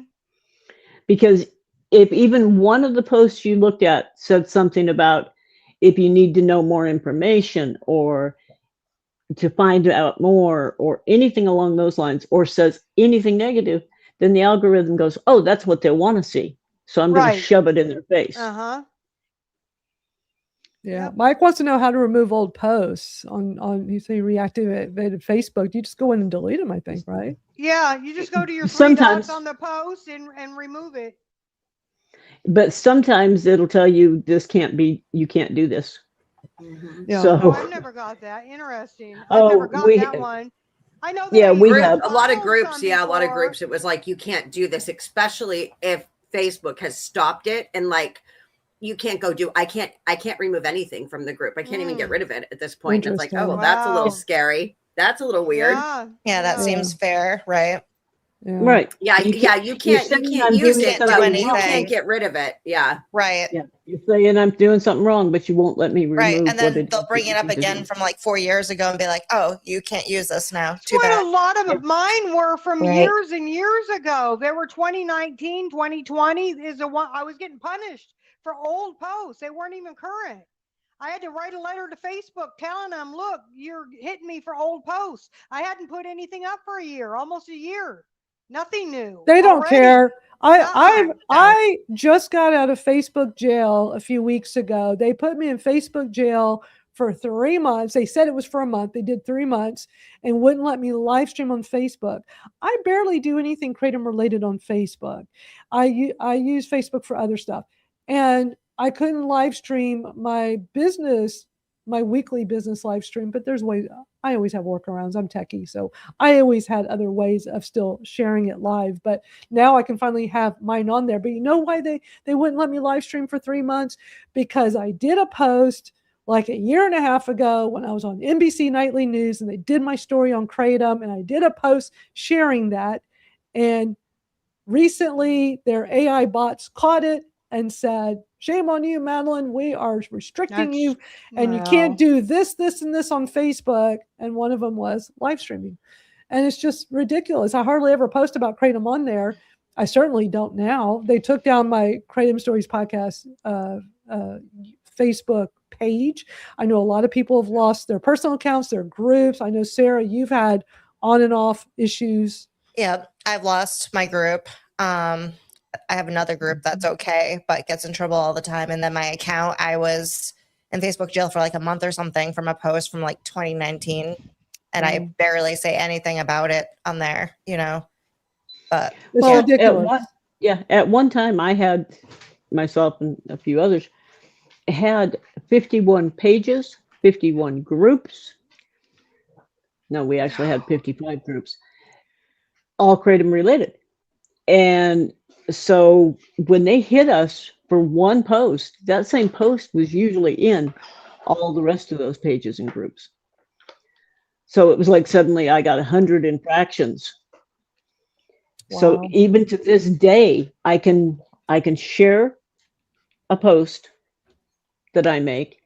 I can comment on people's feeds. I can comment on page feeds, but I cannot comment on a group post. I cannot like a group post unless I can find a back door to get in. Like if somebody has left a comment and Facebook's still showing that one comment, sometimes I can click on that one comment and get in and see the rest of the comments and say something. But most of the time, if it's anything to do with a group, I can't touch it. And this was supposed to be, oh, well, this particular ban started last year in July. Wow. And when I have gone to Facebook and said, this is supposed to be fixed, we don't see a problem. Really? Look at the screenshots, folks. This is what I'm getting each and every time. Well, we don't see an issue, so we can't help you fix it. Okay. That's terrible. Well, I just am not a fan of using Facebook much because they make it so difficult. A lot of these social media platforms, my TikTok, they used to be so strict with me for a long stretch of time. Then they all of a sudden kind of relaxed it several months back. And now all of a sudden people see my TikTok videos and I wasn't getting restricted so much. They were like letting them go through the For You. Now in the past several weeks, it's back to they're not letting a lot of them go in the For You. Twinkle, we can hear you. Sorry. And they're restricting new people seeing my stuff, so I'm not getting the followers. And they've taken down some videos. They threatened to delete my account over some video that they said was bullying and harassment. The video is me talking about Kratom, and we're talking about Kratom and alcohol and how it helps you curb. And so it was just facilitating a conversation about that on my TikTok. And so I appealed it. And I knew their AI did this, and I knew certainly appealing it, a human will go look at it and certainly undo this. And of course they did. It took a while, but eventually they did. But sometimes their AI, catches things you just don't think are an issue. And you appeal it and they won't put it back up. And I've had that happen this week too. It's incredibly frustrating. But these platforms help us reach a wider audience. And so I'm still on TikTok. YouTube is, love and hate relationship. I lost my YouTube last December. They just deleted it out of the blue. This account right now, thank you to all of our supporters because y'all have helped us rebuild it. Just since December, we this is going strong now. We have over 500 subscribers. When you start at zero, first of all, it's very defeating. But I was determined to just rebuild. I had to do that with TikTok too. A couple of years ago, TikTok deleted my account, no warning. And the account I have today with 8,000, almost 9,000 followers, just built up over time. But yeah, we're at 562 subscribers. And what's so interesting that I'm just blown away, that shows you how much our community here, how much our supporters love this content we do every Saturday, the Kratom Gals, is last week's episode just hit 2,000 views. It's like, holy cow. You all really love this content and are sharing it with people. And that's like more than double what our usual views are. So it really shows that this is the kind of information, this kind of community. Let's come together. Let's talk about Kratom. Let's not make people feel bad. I just love what we have going here. So even though we get a lot of hate, it's not going to stop. I love that y'all still show up with me. Yeah. And it's not just the views on there. It's not just the number. We get the actual hours. Everybody watches the whole thing most of the time, so that feels even better. It's not just somebody clicking in and clicking out. It's people are staying, and that just feels really good. Yeah. And we're not here for clicks and views. We're here because we're just all passionate Kratom consumers that love spending the Saturday afternoon doing this together as a group. And it's just so awesome. I think of the hours as more educated. Yeah. Even though we're not here for the clicks and views, it's wonderful to see them because it shows, I think, each of us that what we're doing is the right thing. We're being supported. So yeah, keep on keeping on. And like I've said before, the hate fuels me. So keep on hating, folks. Same here. Same here. Better and stronger. Makes me louder. Yeah, exactly. I think that's been the case with all of us. I want to play. I know Amanda's been waiting. A great video from my friend Kamal White, who is a Kratom manufacturer. He's been on a roll putting videos out all over social media. And boy, did he put an interesting one up yesterday. And I was like, oh, I got to play this for everyone. So I'm going to play the video. Let me first show you the tweet. So his tweet says, Kratom lab testing, where's the proof? Some of the biggest names in this space, top AKA donors, couldn't show us a current lab report on their products. You can't carry the AKA stamp with no up-to-date lab tests. Transparency isn't optional. So just keep in mind he is a Kratom manufacturer. So let me play you this interesting video. So we started carrying the MIT 45 OPMS shots on our website. Let's be real, the main reason I'm doing that is so that I can get customers who normally buy those products to shop with me, and then I can give them discounted versions of my products. That way they can try what a real high quality, well-tested product looks like. What we realized was that these companies who are big on anti-7-OH, they are top donors to the AKA, don't have accessible lab reports. We emailed them, we called the ones we can actually reach out and call, try getting a hold of OPMS and let me know how that goes. And what we ran into was no lab tests since 2024. How can you be AKA certified?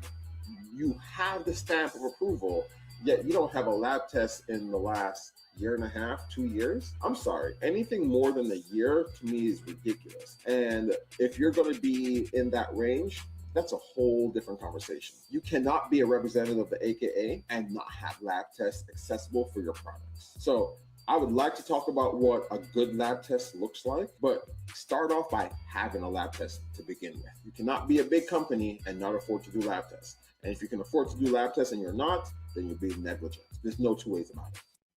I was like, wow, that was a bold video. He is dynamite. Talk I will about love him. putting the truth out there. Literally, what is And like you- the pot calling the kettle black And you up in wouldn't here. expect that from like a fellow industry person / company. And Right. but If they're not getting sick of what's really going on. Right. Because But that's because what what happens, they're you're doing is pushed. ruining it for good people and good companies who are doing it the right way, who are helping the consumers. This is not helping your consumer. Where's these lab tests? And of course, Then when you're OPMS. calling other people out and you don't have it yourself, out. And that's just what I was going to say, Twinkle. How many of those companies that he just named have called people out for various things? And why doesn't OPMS Those have that that? live in glass houses, folks. Especially with what they've had in their products before. Right. Mad Yeah. Mac. Yeah. Yeah, and those that live in glass houses need to stop throwing stones because guess what? They're coming back at you now. Yeah. People are waking Karma up is a and we're wonderful thing. tired. We are tired of the hypocrisy. We're tired of the pointing fingers. We're tired of the lies. Like, this is ridiculous. This is ridiculous. It needs to stop. We all need to unite together and fight for the entire plant and all of That's the right, alkaloids. yes, You don't yes. have to like them. You don't have to take them, That's but right. you ban one alkaloid, the plant is down the that's- rest of the list to go. Exactly. We need regulation. I don't know. Why does no one understand that? It's not that hard. I don't get it. I don't get it. And stop Me blaming neither. 7. Stop blaming 7. Stop blaming. Oh, it's 7. But what, 2 years ago or 3 years ago, it was only the mitt. And then a couple years before that, it was only the shots, kratom. and it was Wake like extract. up. It was always something. And Yeah. it was always the AKA vendors stuff, the OPMS. And then we got feel free, wake up. What's really going on here? You know, where's the money going? Like, come on. I'm sorry. This just makes me really PO'd because I'm tired. And this is why I'm a loudmouth, because if I freaking see it and other people are seeing it, like that kind gentleman who just made that wonderful video and spoke so much truth. If everybody else is starting to see it and reputable people out here are seeing it, and vendors like Sarah and Dan are like, no, prohibition isn't what we want. We don't sell 7. We don't take 7, but we do not support a ban. That speaks volumes from a community of kratom consumers, whether you're an extract consumer or just straight plain leaf. It all does come from one plant. So in sense, we are all kratom consumers. Even if you are just consuming the extract, it is a part of kratom. We are all consumers, and we all need to rally together and start fighting for this plant, because someone's about ready to get it banned for all of us. I'm really getting very concerned about all kratom getting banned. Oh, y'all just wait till in just a bit what we're going to watch. We remember McCurdy. He's been wanting that since day one. McCurdy has said it's going to be a pharmaceutical since day one. This has been McCurdy's number one. AKA and McCurdy are like this. Who's following suit with McCurdy? Like, I mean, it's all like going down the line. Well, it's just interesting that, they've now developed a mitragynine extract through McCurdy and through other researchers and scientists to start doing, clinical human trials for an opioid use disorder drug, of course. And McCurdy got his Schedule 1, study, thing to study Right, long so before Kratom gets 7, banned, long it before won't 7 was matter. even talked about and or talked about being banned. That was a quick one on his radar. Come on. Come on. It's concerning when You're you hurting look- people. You are hurting people by your selfishness. Stop. You are killing people. This is what's happening. more so by People his are dying. ego. People are dying for someone's ego or someone's wallet. This is not acceptable. Not in the world I live in. Yeah, it's getting a bit concerning with all these things in play right now. Yeah, regulation. It should be HHS, FDA, DEA. They're all. I have friends that work in recovery community right now. They see me, I go to events with them. I'm great friends with them. They don't support the use of it with sobriety. And I get that, but they support Suboxone. So they support my use with Kratom because I'm not on my pharmaceuticals. My friends see what I'm out there doing. They're not supporting, especially in Massachusetts, where some of my friends work here in the recovery community. They are not supporting what she is doing right now. This is very, very concerning to everyone, including the recovery community. Like, people are about ready to die. That's what's happening if this plant is banned. It's going to be That's so what's bad happening. there. There's a huge problem with drugs there, like huge. That is so bad for that state. Massachusetts is just, it's terrible for drugs. Yeah. Massachusetts, like, They have a go larger- for a walk in Boston for an hour. You Yeah. see it It's like everywhere. zombie It land. reminds me as what people call Skid Row in California. I've lived It's in worse. California. I've seen it, and I live here. I see it. Mhm. Yeah, that's bad. And to actually have people that live in it say it's worse here than it is on Skid Row, than it is on Fleet Street in California. It's worse in Massachusetts, and Massachusetts is almost the hub of it. Well, part of the issue is, guess where one of the major ports is? You're right there in Boston, folks. Everything comes in real quick, real easy. So stop looking at the botanicals, the natural medicines, the plant-based, and start looking at where the real problem is. Start looking at treatment rather than illegality, because you cannot regulate us to death by putting in a ban. You have to start opening your eyes and realizing that Kratom is a benefit to these communities that are suffering with severe addiction issues, suffering with people dying. You And just said it. They can't regulate us to death, but they will if they put these regulations in. That's what it's going if to they put the cause. bans in, yeah. And I keep saying it, prohibition didn't work in the 1920s. It sure as hell is not going to work in the 2020s. Stop it. We have to learn from our history. And one of the things we have to learn is Kratom is a benefit. Even rehab communities are starting to recognize that. Not enough of them yet, but they are starting to recognize that Kratom is beneficial. So knock off the ban stuff. Start talking and working with your communities, with your constituents, with your consumers, and find suitable regulation that keeps it safe, keeps it available, and keeps it protected. Because what we've done so far isn't working, obviously. Yeah. Mike was asking, is BAE fighting for hemp bans? I mean, we don't have time to get into a long discussion, but Mike, reach out to me offline, and I'll gladly answer that. We should do that separate. By the way, we had this discussion last week. Yes, University of Florida has the patent on SR17. Boy, is that interesting. That was something we discovered last week and discussed here on the show. University of Florida is McCurdy. You start putting the pieces together of this puzzle. Yeah, I have never been this worried about our Kratom coming to an end, because there are so many things at play. I'm going to play a video in just a bit. They want their hands on also it. They want to concerning, take but it from us. yeah. And Let me, so they let, can And get it's their being hands on it. studied. It's being studied. Mitten 7 to be turned into a pharmaceutical for the pain community and opioid epidemic people. Yeah. yeah. I'm going to play. So, you know, we saw Kamal's video calling out the industry. I figure somebody's going to respond to that, right? Would you like to see who Oh, somebody did. responded and what they had to did. say? Because I just feel like we don't even have to say anything. I think we just show it and we move on, because there's really nothing, you know, I think it speaks volumes for itself. So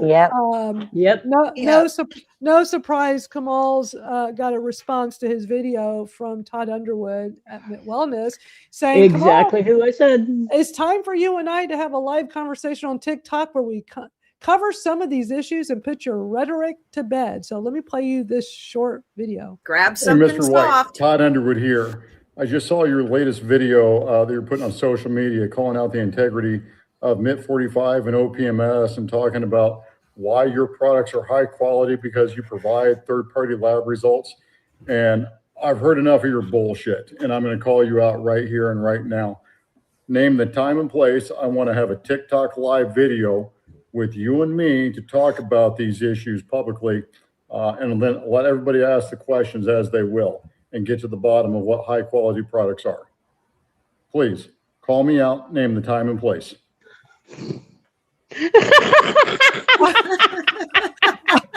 Wow. It sounds kind of like a lot of He put in one of the X comments.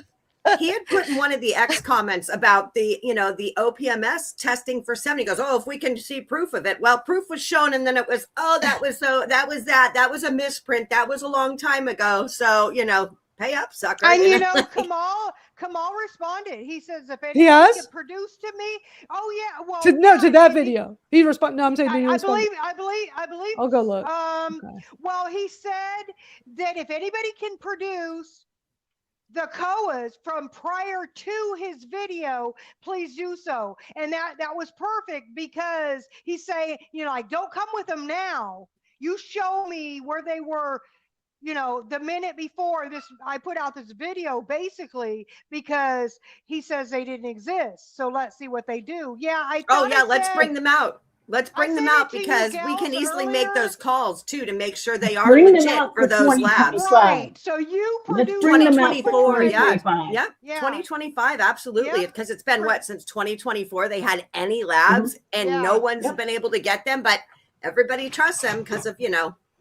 Let me skim, gals, because I sent you something this morning, but I don't know if it was in direct relation now. I think so. Well, if Kamal didn't say it, we said it for him. Yeah. Bring out the lab results from 2024, 2025, and prior to July of 2026. Until then, back off. Yeah. Maybe and it did sound like challenge to a duel or something.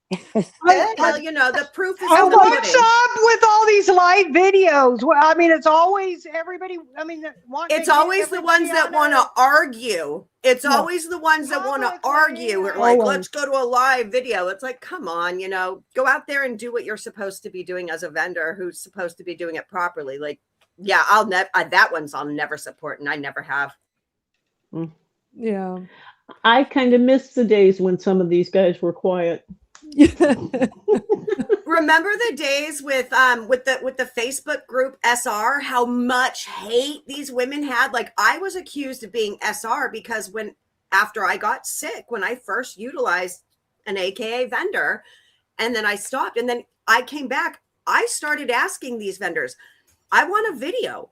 I want something that shows you and or your logo, something right now in your clean room, in your, you know, your packing room. I want to see this. If you're a legit vendor, Happy Hippo does it. I know Sarah and Dan have no problem showing stuff. I mean, they're showing piece by piece as they're building their stuff. Like, they're you legit, should be you able know, to do that. Brandon has video, you know, like Brandon's got video of our room. It's like, you know, reputable vendors will show this, you know, it's like lab test. reputable well, they will give you the lab test. And you know what you could do? You could call that lab yourself and make sure it's legit.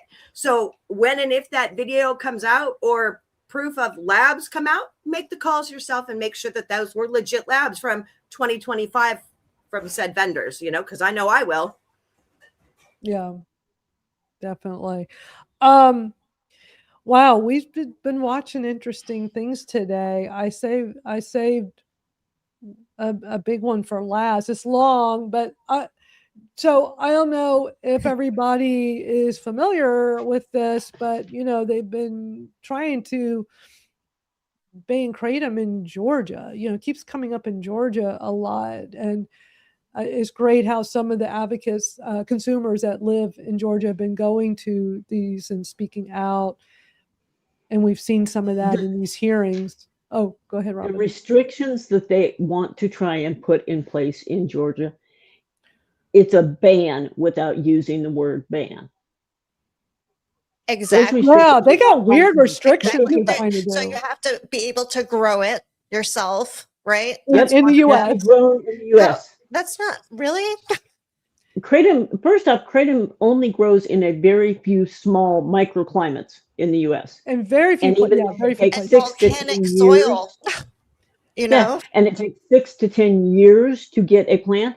And guess what? That plant is still not what we are used to consuming from Indonesia. Yeah, that's not a mature plant. It can't be done. That's a baby. No, That's a baby plant. Well, it cannot be done in scale. It cannot even be the done years, in scale. it's the soil content. You cannot mimic the soil content and the alkaloids that are in the soil. Plus, having a pharmacist on hand when you purchase, at all times. We already all fight pharmacies as it is. That just we really want a pharmacist telling us, and nothing more than a single-use package. Right. Come on. I mean, I asked the whole chronic pain community, those who, you know, have pharmaceuticals, do you get what you need for relief? If your answer is no, do you want your kratom and/or extract to be taken over by your pharmaceutical company? Again, if your answer is no, can you please step up and call, send in videos, emails, legislation? They need to hear you and why it should not be into the pharmaceuticals hands, you know, because we all suffered in the pharmaceuticals hands. This is why a good majority of us searched elsewhere, because we couldn't get either the help we needed or it was taken away from us. Yeah. And even if it's just a show your ID thing, like they do with the Sudafed, I've seen people do videos where they've gone in to get their Sudafed and been carded for that and been told, well, you just want this to make meth, you know, things like that. You can only buy a certain amount. I have to buy a decongestant a lot because of I deal with like a lot of like post-COVID issues, and I get a lot of ear infections because of that. So I deal with the decongestant. I can only buy so many decongestant pills and hand my ID and they scan it. Like, you know, I'm not out here making any illicit substances. I just want my ears stop hurting, you know, because that's what I have to do, you know, but it's like, I'm only allowed to buy so many decongestants every month, which is just, it's crazy. This is crazy. Yeah. Georgia is pretty much banning it without saying they're banning it. They're making it. It's weird. Well, so let me tell you what they did yesterday. So they had their Georgia House of Representatives. It was a committee. It's called the Blue Ribbon Study Committee on Youth Exposure to Kratom and Retail Available Substances. So it sounds like this fancy way of we're really just going to ban kratom is how it comes off to me, especially after you watch this. Now, I will have the link to this and everything else we've watched today here on YouTube in the description for this video a little later today. We only have time to watch part of this. This is a 4-hour and 23-minute video they did. This was live streamed yesterday. Let me play a little bit of them starting so you can get an idea of what this is about. So let me just first start with this before we move on. Again, thanks for everybody being here. We'll get started with the agenda. I'm going to start off with something before I go into the kind of a quick summary from last meeting. One of the things we talked about how kratom could affect youth, and I think whether you're pro kratom or what type of kratom or whether it's pure leaf or not. I think none of us want it to get down to the kids. I haven't heard one person say kids need to be exposed. And one of the things I just want to kind of share real quick is a video of where we're seeing some exposure, possibly trying to attract the youth. And then just some pictures as well after that. If we don't have the pictures, I've got some hard copies up here. But if you can play the video first.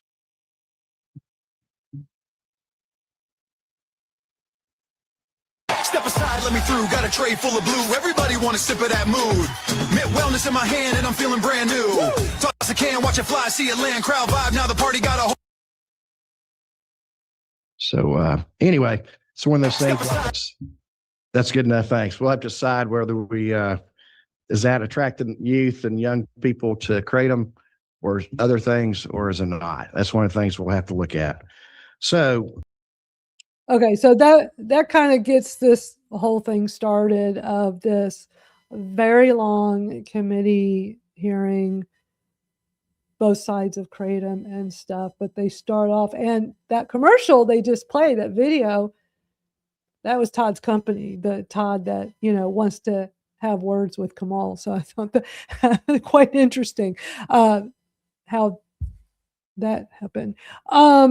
So we don't, like I said, we don't have time to play all this, but I watched a good chunk of it yesterday, and I think what most people would want to see out of this whole thing would be the testimony from the AKA, and it was really long. They gave them plenty of time to speak, and it's long. It's 41 minutes. So what I think I'm going to do is play it in its entirety, and then we'll wrap up from there. And I don't think there's a need for a discussion. I think it's just one of those things where everybody watches and you take away whatever you take away from it. I certainly did. And any thoughts on that before we jump into this? Or you all? Things that make you go. No, I think that's perfect. I think it's a perfect way to do it, Madeline. Yep. Okay. Yeah. I mean, it speaks for itself. It really does. Play it and we close out. There's no ifs, ands, or buts for this one. We have literally, I think we all are speechless with this because that's the perfect way to be. It speaks for itself. Yep. Yeah. So I'm going to play this, and we'll just all chat in the live chat here. I think it's just best to play this in its entirety and let it just run. Let me cue up the starting part here for y'all. And as always, we always love these discussions with I mean, this is just our Saturday hangout with everybody. It's just amazing. This community of ours is incredible, and we appreciate y'all coming back each week and look, we're going to be here regardless. It's nice that we have such an active community and more of y'all show up each week, but that is not why we do this at all. We do this because we're just all passionate kratom consumers. We're all volunteering our free time to do this. None of us are being paid to be here right now and do this. None of us are speaking for anybody else other than for ourselves. And I think that's what makes this discussion so great. I wouldn't do it any other way. I mean, I don't want to do something where somebody hires me to have a discussion like this where I'm being told what to say and how to say it. That's not me, and that's something I would do. Or who you can be friends with in the community. Yeah, too. That's a big one. That's a big one. That's what I love about this. This is all organic. I always have a list of videos here each week of here's some interesting things I found. We don't always get to them all because so many times we just have these amazing discussions in between. And then before you know it, several hours go by and it's like, okay, we ought to start wrapping up. We've already been here all afternoon. It doesn't like it either. It goes by fast, It does. We've been here for 2 hours and 8 minutes already. It doesn't feel that long. Doesn't feel like it at all. So it just really shows you how much we all enjoy doing this. And so many of you all in the live chat right now have been with us since we started 2 hours ago. And that just blows me away. I love our online chat community. Like there's just so many people coming in and showing up for the community, for themselves, for this plant. Like thank you guys literally for joining us, hanging out. Like, I love the conversation. I love, the camaraderie, and I love the friendships that I am like still, even now, even without my Facebook group, with Wonderland being gone, like I get this, and I still get to engage with new members in the community. I'm so, and I'm happy to help anybody too. And, I love it. So always, reach out to me if everybody has questions outside of here. I'm always happy to talk. Yeah. And I just love seeing how passionate everybody is in the chat too. That just we're all just so passionate, and it's so exciting because it makes me feel so positive. We have too much they can't shut us down because we're just too passionate about it. One person, if we help one person, we're doing our job. You know what I'm Right. saying? Like, we are doing our job to advocate here for the plant, But we're not even telling job. anybody what to think, or we're just having our conversations with our personal opinions. We're looking at news stories. We're watching Yeah. different videos, hearings, all different types of things. So everybody can have their own opinions, because one of the reasons why I started this live stream in 2023 is because there's so much information about Kratom online. And I think most people in our community have no idea all this content's out there. They're lucky if they even catch a news story from time to time that's circulating online, or a viral video about Kratom. And I think what we're doing each week is we're showing so much different information where you can see the amount of misinformation and propaganda is staggering, which I'm hoping is encouraging more consumers to advocate and share your own story and call your reps and get more involved, because you can see why so many places want to ban Kratom. They're so misinformed. They're And incredibly one of us misinformed. judge anybody here on what they take or don't take, and that right there means a lot to me. And I know it means a lot to Twinkle as well, because I know before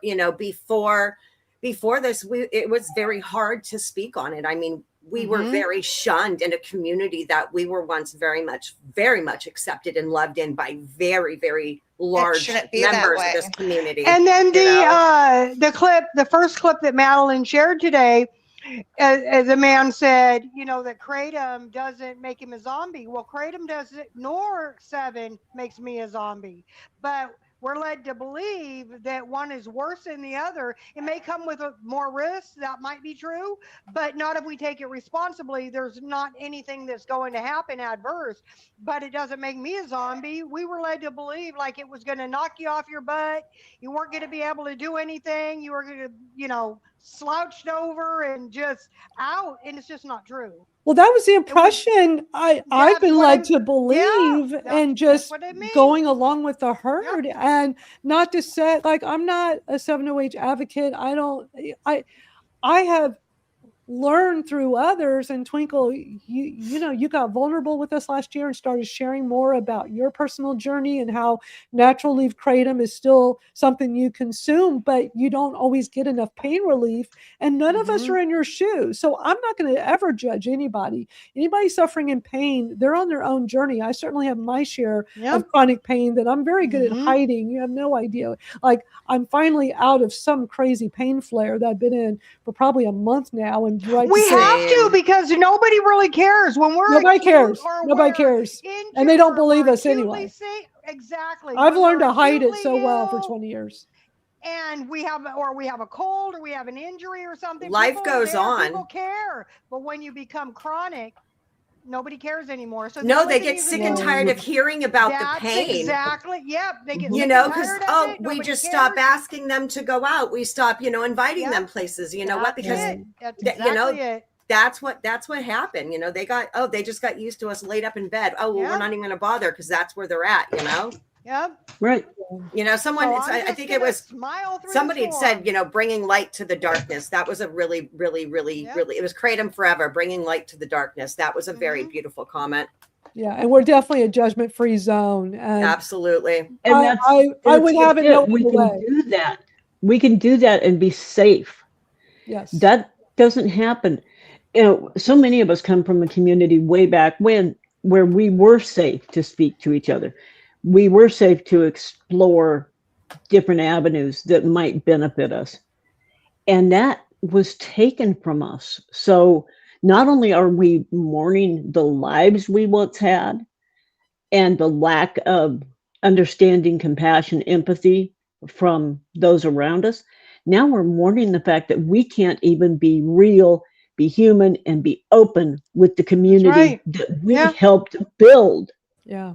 Yeah. Right, So- without They them forget attacking we us, all you know? started Yeah. we the same way, you know, a lot of Kratom consumers were ridiculed and demised and like, you know, from Yeah. you know, and then it went to the MIT and then they were ridiculed and then it went to the 7.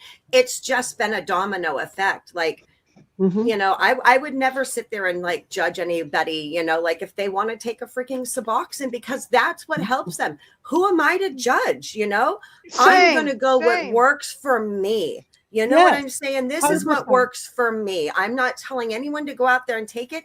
And 99.9% of the time, I'm taking plain leaf. That's what I don't think people are like, oh, she's 7-0, she's 7-0. I'm a dang strong advocate for it all. For it all. It works for others. It's saving people's lives.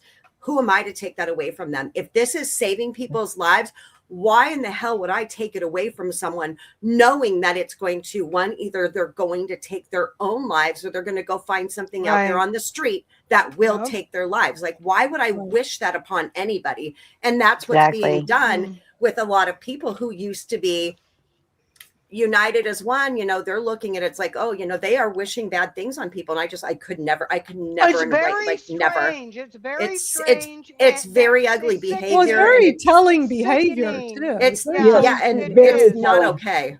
That's like what kind of behavior is that? Like, yeah, no, I don't It kind of support shows a that. person And too, you know? So, yep, yeah. true characters come out in tough times. You know what I'm Yep. saying? You find Yep. who your You true find your people people. You are find your Yeah, you in the people. tough definitely find your times. people. Yep. And Yep. There's no reason why you can't support somebody anyway, even Yes. if their Yes. you know, their 100%. toolbox is filled with something else. Right. So, But I love when people find us for the first time and while we're live and they're in the live chat, like, I found my people. I said, "You're live." Or they say, oh my God, Yeah.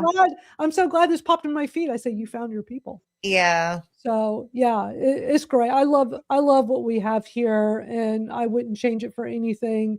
And I know we get a lot of hate from a very small group of people in the Kratom community, but it's all good. It just like we've been saying, it just makes us, a lot of us, louder. Haters are well, motivators, and that I say that in anything in life. Haters are motivators because it's pushing me to keep doing what I'm doing. Because if they're not liking what I'm doing, it's for a damn good reason. Because anything Right. I do, it's not for malicious. It is always for a good cause.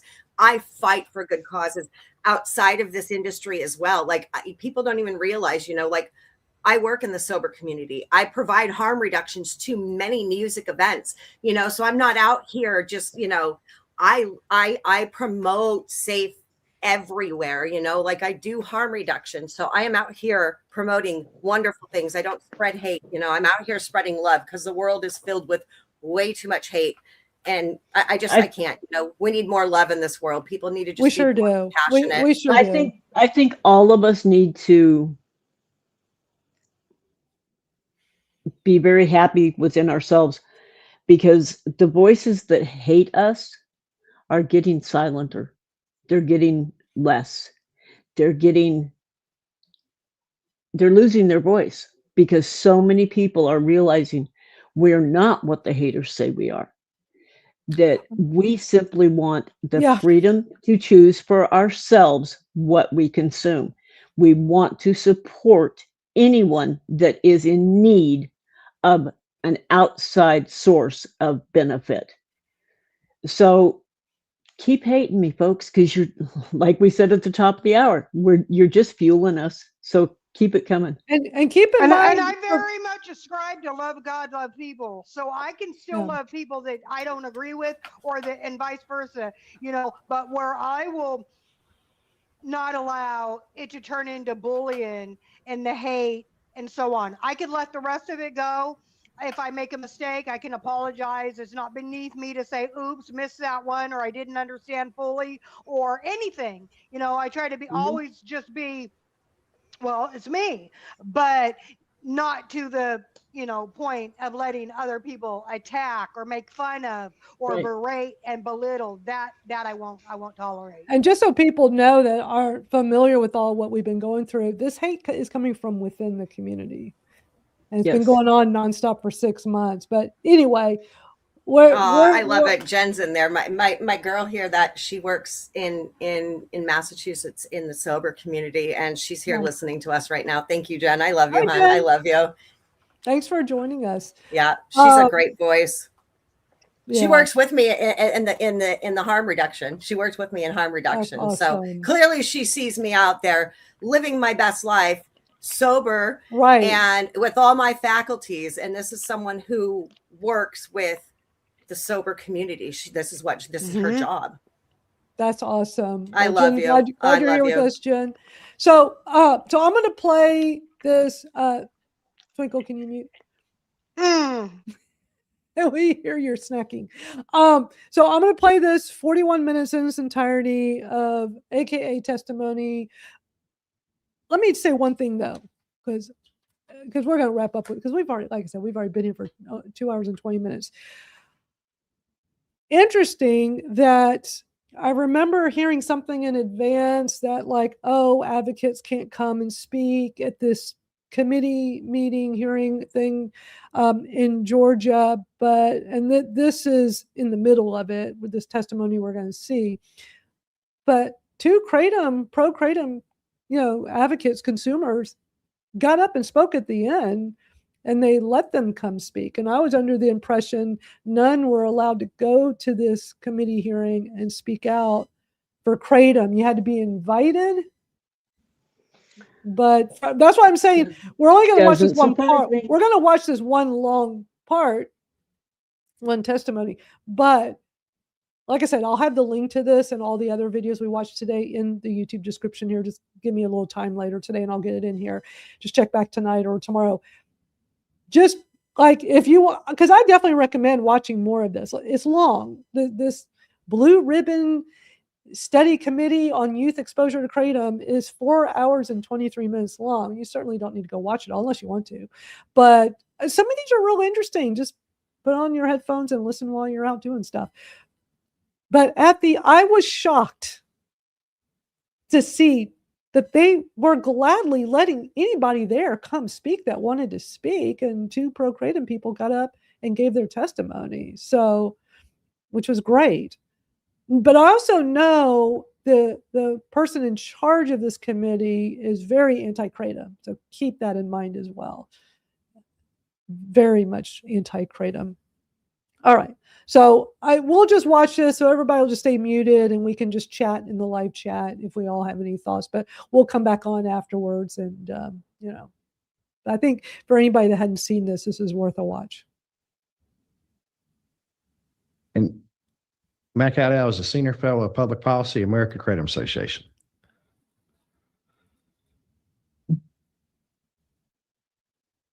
Mr. Chairman, members of the committee, Mac Haddow, Senior Fellow in Public Policy with the American Kratom Association. I thank you for this opportunity to speak to this committee today. The American Kratom Association is a consumer-based organization. We advocate for more than 24 million people across America who use Kratom responsibly and safely. Also for the hundreds of thousands here in Georgia that do as well. As you just heard from Jerry Keene, Jack Kingston say, 7-OH is the problem here. The focus of the federal government enforcement actions today, after extensive scientific reviews, is that natural kratom leaf is not the focus, it is 7-OH. And that's important, an important distinction that needs to be made. An advocate was writing an email on a Gmail program, and I've got a screenshot I'll be glad to share with you, talking about 7-OH when the Google program advised her that she should replace 7-OH with Kratom.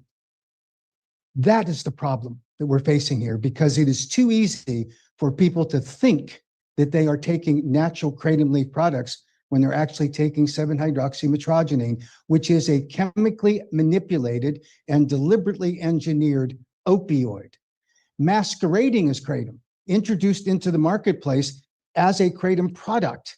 They misled millions of consumers into believing that they were purchasing a natural Kratom leaf product. It is simply not true. And when you look at the federal websites, and I agree that they can be confusing, because when you talk about a drug, then obviously there is no approved drug therapy in the United States for the use of natural Kratom leaf, or 7-OH for that matter, and therefore it is not an approved drug. We understand that, appreciate it. An important distinction is that under the Dietary Supplement Health and Education Act, dietary supplements and botanicals are in a separate category. They do not require clinical trials to prove safety, but there is a requirement that every manufacturer has a duty prior to market entry to demonstrate the safety of their products under the conditions of use, meaning labeling. And that is where Kratom is regulated today. You heard that from Bob Durkin in your last hearing, a former deputy director of the Office of Dietary Supplements. For those that suggest that Kratom is unregulated, it is not true. It is regulated. Now, can Kratom products be regulated better? Yes. The American Kratom Association recognized in 2019, when we started promoting our Kratom Consumer Protection Acts, one of the first states in the country was Georgia. We recognized two important safety considerations. One is the product should not contain more than 2% of the overall fraction of the alkaloids in the product being 7-OH. That was before the 7-OH people actually concocted their dangerous opioids. We knew it was a concern. Secondly, we knew that highly concentrated extract products using industrial grade solvents posed a threat to the American public. When you hear about death events, they're not caused by natural Kratom leaf products. They're caused by these manufacturers who deliberately try to spike the potency of their products, and they create dangers to the public. It is critically important that policymakers understand and comprehend in their legislation those kinds of problems. FDA, the National Institute on Drug Abuse, and HHS today report on their websites that Kratom deaths are rare. When they do occur, they are because of adulterated Kratom products or polydrug use, and sometimes underlying health conditions. I know that there's a concern about how you buy these products. I went out this morning, local store, a gas station, and I bought Monster. Okay, I purchased it. I could walk in and buy it. Now, no one's going to mistake me for being under 21, so they didn't card me. I don't think this is a cardable product in the state of Georgia. And yet today, in USA Today, and you can look at it, you have the doctors want energy drink deal paused with the Big 12 and the NCAA. Why? Because it poses an emerging threat because of the high caffeine content of that product to children. And they don't want the NCAA advocating for it through their promotional deals with the Monster energy drink products. I then went to a convenience store and I purchased Imodium. This is for anti-diarrheal. If you look at the data from CDC, you will find that Imodium had 12,987 reported adverse events through the CDC and the poison control centers. Kids buy this to get high. This is what it'll do to it. There are deaths associated with Imodium. I purchased this in a convenience store right down the street. Then I went to CDC. This is a 21 and under product. It is Benadryl, right? It was, and I don't mean disrespect. I see she left Miss Cave. Her grief is real. We should treat every death. Every parent who feels the grief, we should respect and honor those. But she brought it up. Her son on the autopsy report had a high concentration of Benadryl. Benadryl is a sedative, but when we abuse it, it creates real problems for people. And if you look at the data on Benadryl, you will find that there were 9,645 deaths reported from that product that I bought at CDC. I did not need pharmacists to intervene. No, it was not behind the pharmacist's counter. It was available to me right on the counter. So perspective is extremely important when we look at these problems. And how do we appropriately recognize this? You do not have a witness from CDC invited to come to these hearings that could tell you about these kinds of problems. You do not have a witness from the NCAA to account for why they're doing promotional deals with monster drinks. You don't have a witness from the addiction recovery programs talking about these products, the abuse of these products by the constituents that they treat and the addiction problem that come from it. No witnesses were invited for that purpose, and yet for youth exposure. And Mr. Chairman, you need to consider that because it hasn't happened yet.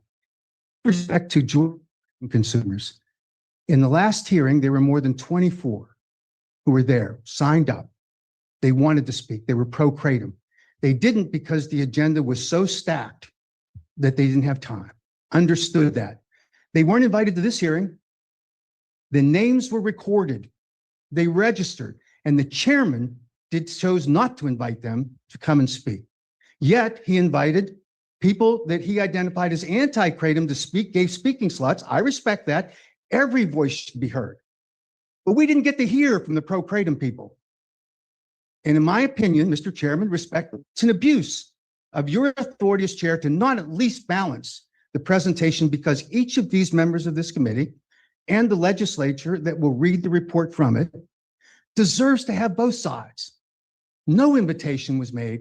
Now, it's a long drive, but we accommodate Zoom meetings, right? People can Zoom in. We saw that last time when the chairman invited other people to testify. There is no ability for remote testimony in this hearing, unfortunately. Chairman Townsend told me in the hallway that the thing about the AKA is that you are industry funded. We do accept, this was over at the Capitol, we do accept funding from industry representatives who are willing to accept regulation. The vast majority of the Kratom manufacturers in America and none of the 7OH people are willing to accept the regulation that we propose. That's a problem. And yet we're industry funded. And yet each one of the groups that you're going to hear from today, for example, End Kratom Addiction, is funded by the addiction recovery centers. They just got a $50,000 grant that they highlighted on their LinkedIn page. Other groups are funded by the addiction recovery centers. So why is that important? Because the addiction recovery centers know that Kratom poses a threat to their profit streams. And if you look at the announcement that was made on June 1st of 2026, this year, by the National Institutes on Health, they are going to study an investigational new drug application for purified metrogeny, the principal alkaloid in Kratom, for opioid use disorder. Now, two things are important about that. It validates the fact that people have reported that Kratom is helping them get off of opioids. It's not the problem. They're helping them. Purified metrogeny, not 7OH, right? Responsibly manufactured products. The second thing is, in order to qualify for an investigational new drug application, you have to pass an institutional review board, which is constituted of experts to evaluate whether you can consume the product. Purified metrogeny, not even the stuff you buy in naturally products, which is a much lower concentration. And that IRB determined it was safe. You would not put the subjects at unreasonable risk. And criticized what the FDA's dose finding study said. Read it. Dr. McCurdy explained it in the last hearing. This was a safety study designed to see whether or not they could then move to a human abuse potential study, which they did. And now that study is ongoing at Baylor University. This idea, Mr. Chairman, respectfully, demonizing all of the Kratom consumption and ignoring those people and not inviting people that should be invited here. We listened to more than 20 minutes from the chairman's friend, Mr. Breedlove, who is from an addiction recovery center group. Shatterproof is here, funded by the addiction recovery groups, and Kratom addiction I've already mentioned. Mr. Templeton, who was a witness, is an expert witness and gets funded by trial lawyers. And yet industry funds us, and somehow we're not credible as you go along the way. The critical factor we all have to face here is exactly what the risk is of Kratom use and all of that. The FDA has a FAERS database. It's called the Adverse Event Reporting System. Every death and every adverse event is reported to the FDA. They then evaluate to look for clusters of adverse events or deaths that are attributable to a substance, kratom. They look for correlations between the interactions between kratom and other drugs.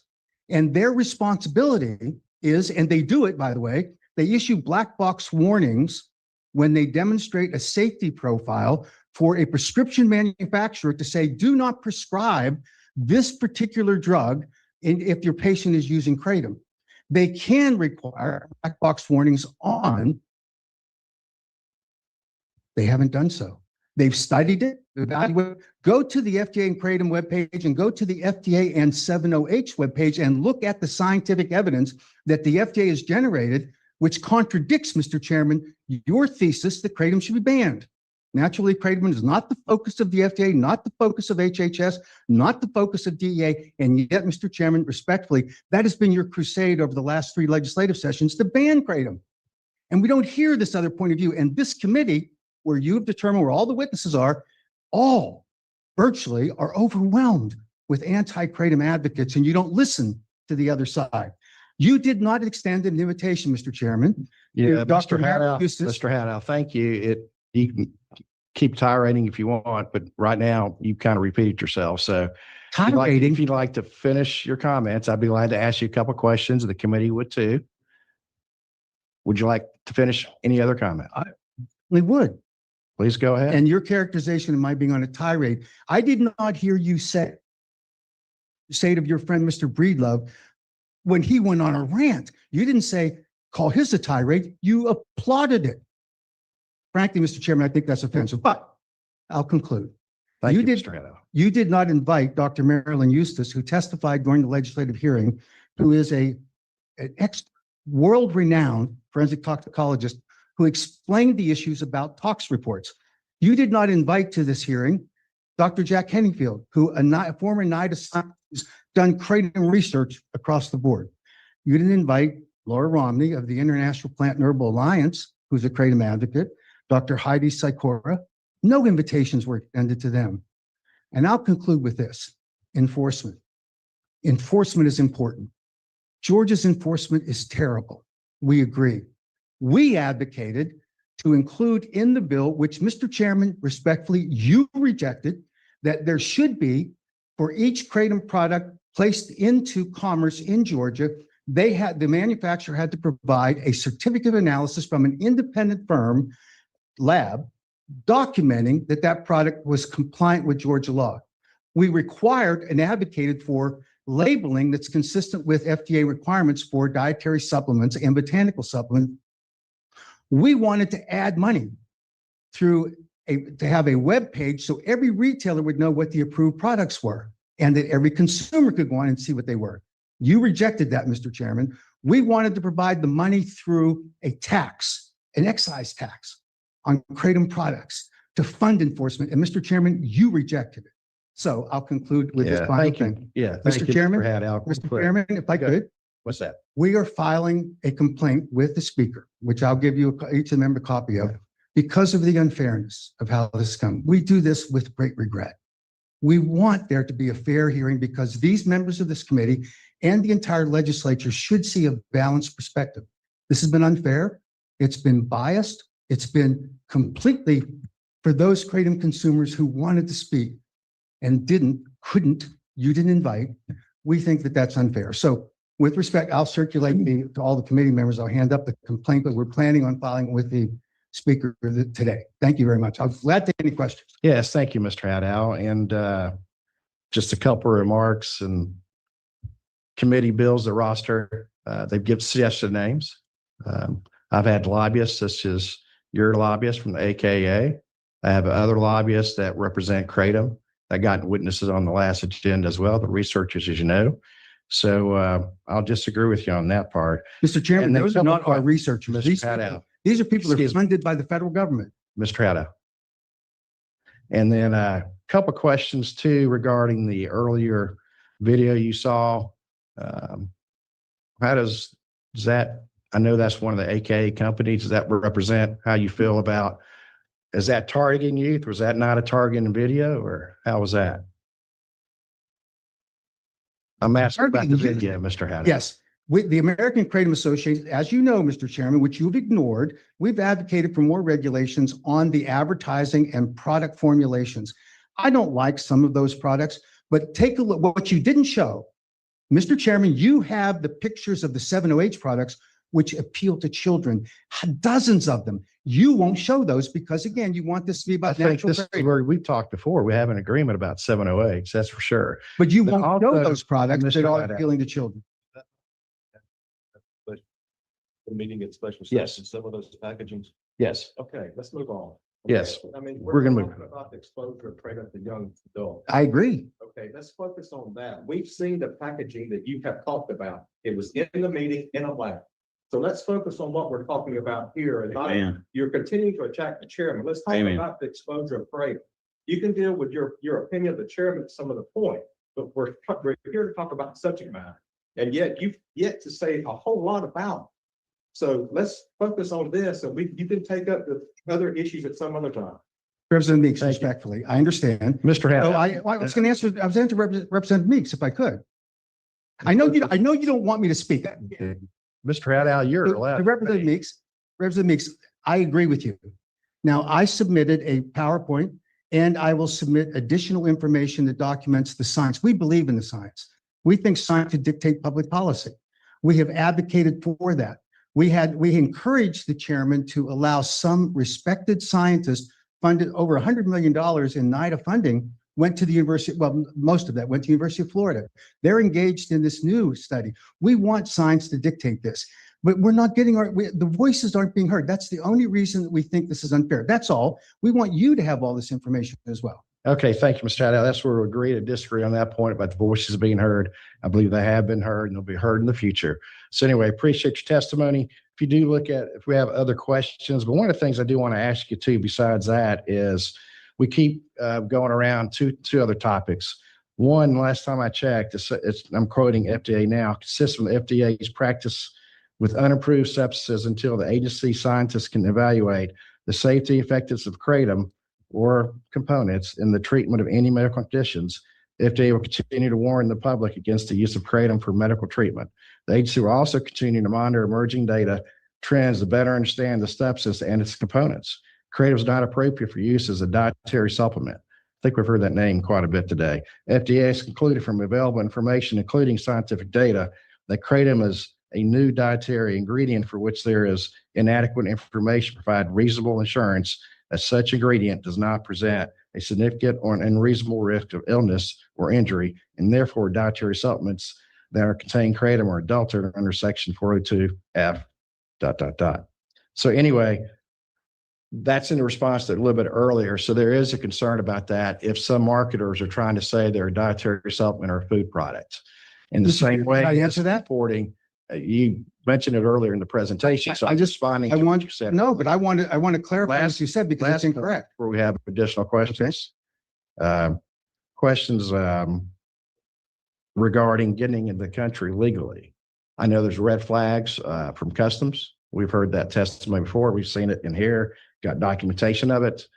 And so that's a, like I said, multi-billion-dollar business. And we just want to make sure we keep things safe for Georgians. Do it the right way. Make sure it's labeled correctly. If it's regulated, we regulate it, we enforce it. And that's what we're looking at now. So I do appreciate your testimony.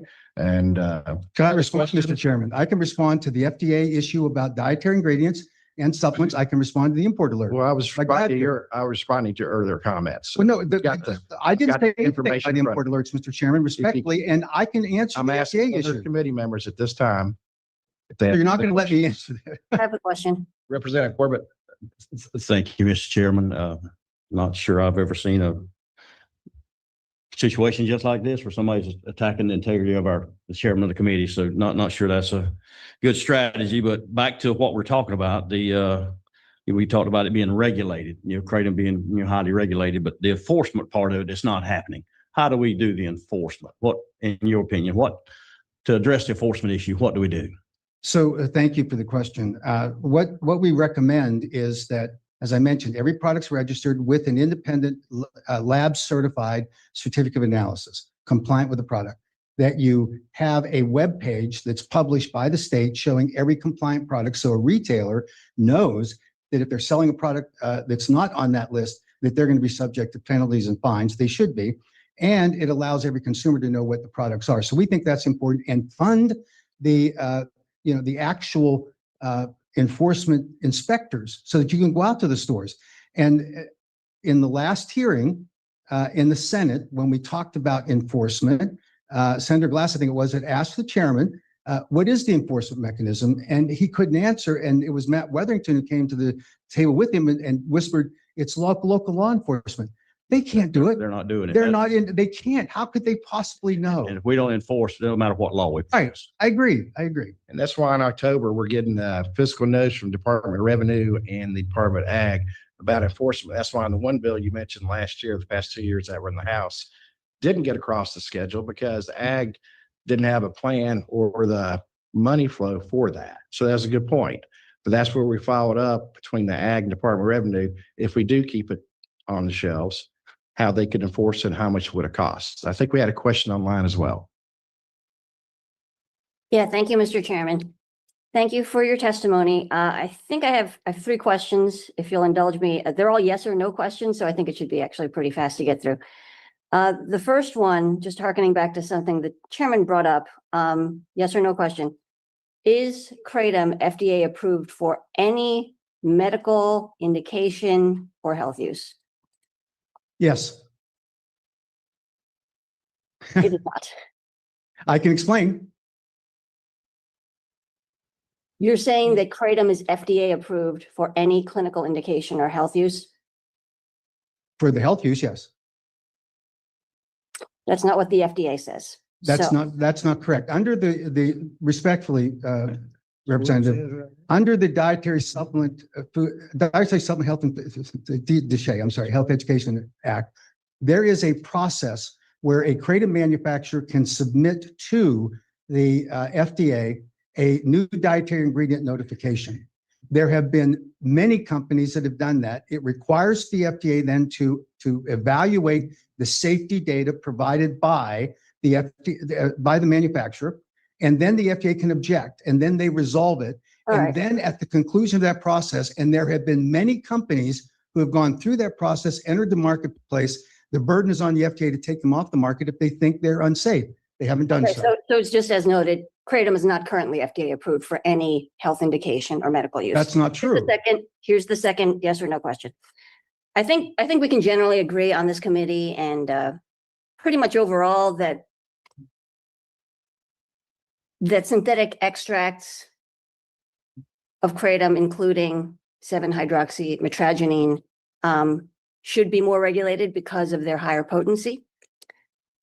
However, I think distinguishing between these two products as though they are totally different gives a sense that Kratom itself is safer than it is because you're treating 7-OH as this entirely novel product.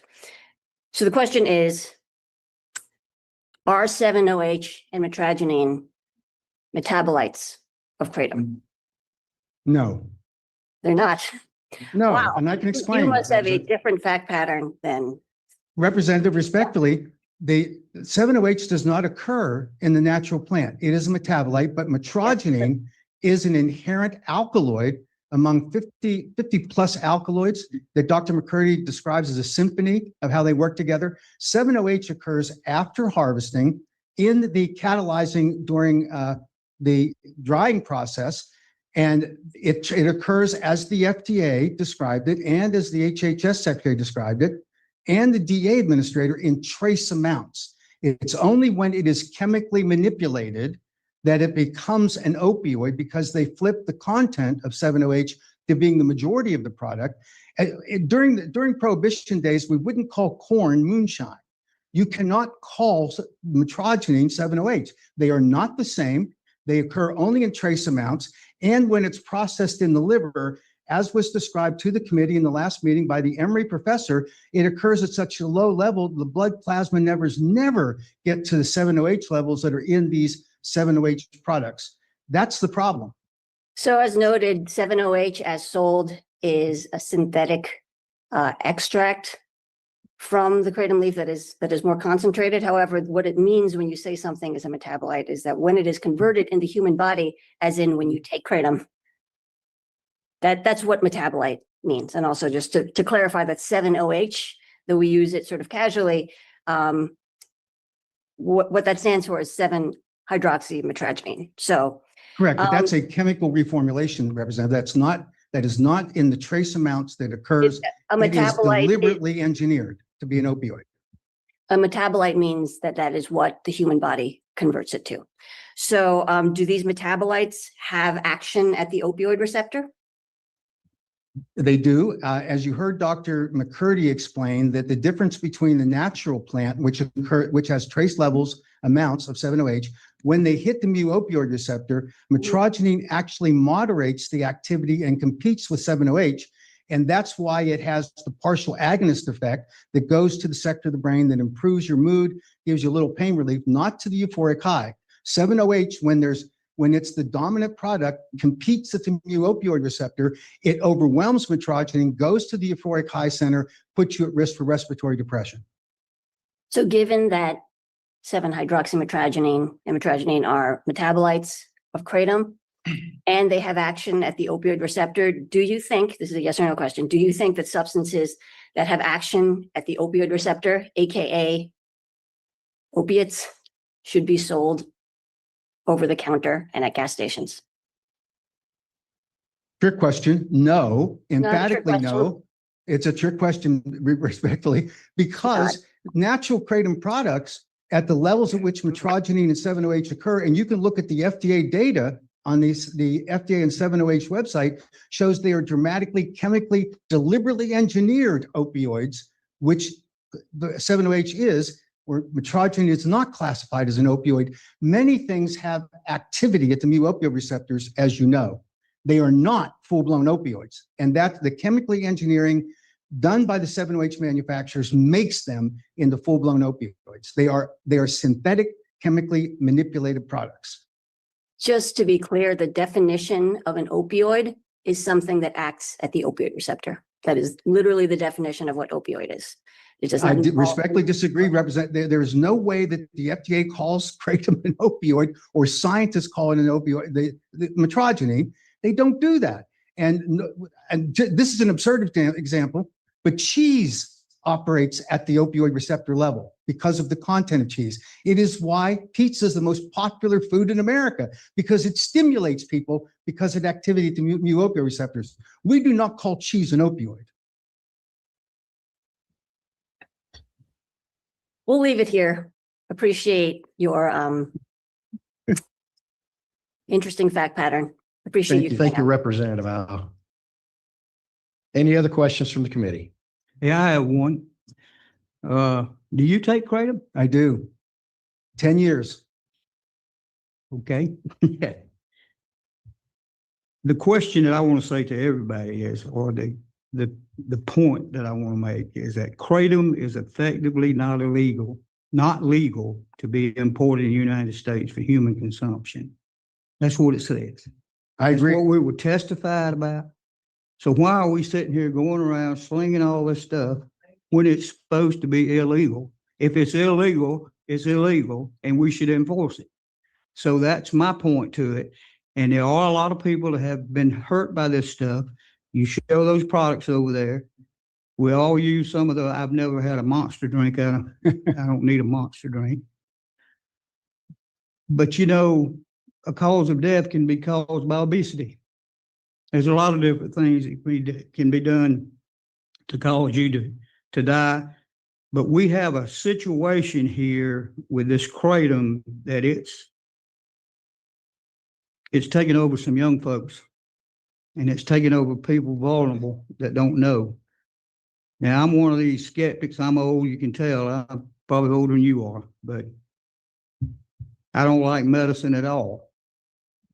But we need to make sure that we follow the law, and the law says it's not supposed to come in the United States of America for human consumption. To me, that is the overlying reason that we should look at this. It's illegal. Thank you, sir. So Representative, I'm 76. I'm not sure how we compare in age. You look younger than me. But I can tell you this, that you have a fundamental misunderstanding of the import alert. Let me explain. You cannot import kratom and then ingest it in its raw form. So in order to import, the importer has to declare in advance to the FDA with a document that they submit, and they say, I'm importing kratom. It is not going to be used for human consumption, it'll be used for reformulation into a product. The FDA at that point can seize the product. They have done that occasionally because they suspect that the paperwork wasn't properly filled out. They're not certain that they're not just going to issue it for human consumption. Then they release it.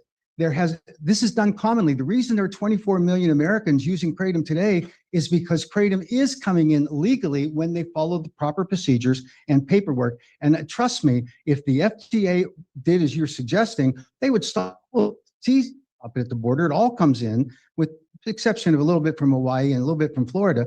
It all comes in from Southeast Asia. So this is not difficult, and it all comes in registered documentation. There have been bad actors who tried to evade that process, call it fertilizer, food dye, and they're using it just to sell to the powdered kratom to everybody without reformulating it. So that's why product COAs, certificate analysis, are very important along the way. It's not, as you suggested, illegal for kratom products to be imported into the United States. Okay. Thank you. Any other questions? Yep. Representative Meeks. Thank you, Mr. Chairman, and thank you for your comments. I'd like to acknowledge that there are those who utilize kratom for different purposes that is helpful to their health. Understand that. This committee today is, as we have talked about, is talking about the youth exposure to kratom. That's our focus today. We acknowledge that the manufacturers and there are packaging that has been attractive to kids. We've seen it with other products that other committees have developed policy to regulate in our state. And given the health benefits that we hear that kratom can use to be treated, my question is simple. It ain't a trick question. It's just simply, should things and substances of this nature be sold in a venue that is so readily available to those who don't know what they're taking? Thank you for that question. When I spoke at Nora Volko, who's the director of the National Institute on Drug Abuse, talked about this issue in congressional testimony and statements she made about the importance of having products that are potentially valuable harm reduction tools available to people because of the stigma, and you heard that from some of the addiction recovery specialists, the stigma associated with being an addict. And she recommends that kratom, specifically singled out kratom, should be readily accessible. The problem she described is that many people won't seek treatment. So if it's a safer product, certainly use it. That's why she spent over $100 million studying it. And she said that if you have it available, a person will get it because they can't find a treatment bed, or they can't afford it, either in rural settings or even in urban settings. So her point is, she actually studies this in her own lab at NIDA. She says, this is a safer product. It's not going to cause the harm that an opioid will, which is why the NIH just embarked on their study. I agree completely that packaging that is attractive to children should be eliminated. But I can tell you this kratom tastes so bad, kids don't like it. And they're only going to take the spike stuff because it gives them a euphoric high. Natural kratom doesn't do that, 7-OH does. That's why we got to get it off the shelves. And some natural kratom leaf products that have used these industrial grade solvents to spike the potency, they should be removed from the shelves as well. But is it not true that that one time may be the only time? If you're using a spike product that's being bought at a convenience store, one time may be the only time. Amen. Absolutely true. So my point is, and to the testimony that we've heard from others, and the gentleman spoke of, you go in to buy a bottle of water and it's there, it's right there, and you didn't answer the question. Is it one of those products that should be sold in a convenience store or a vape shop where people are going in and purchasing with at least without any guidance or maybe some guidance from a pharmacist, if that's where it is, as to the benefits and or the risk? Yes, that's why we advocate for every product that is sold in the state of Georgia has to be registered, proven with a COA from an independent lab that it's compliant, every product. And I then get that, but you're not answering my question. Should we sell it in a convenience store? Yes or no? It's simple. I just answered that from what Nora Volko says. I'm asking you. Yes. We should be able to sell it in a convenience store. Not the bad stuff. I didn't say that, and I won't say that because I think those products should be removed from the marketplace. But the majority of natural kratom leaf consumers use it as a replacement for a cup of coffee. Yeah, they see an energy boost, increased focus. A second tranche, and this is from Dr. Oliver Grundman that the chairman has referred to in the past on his research.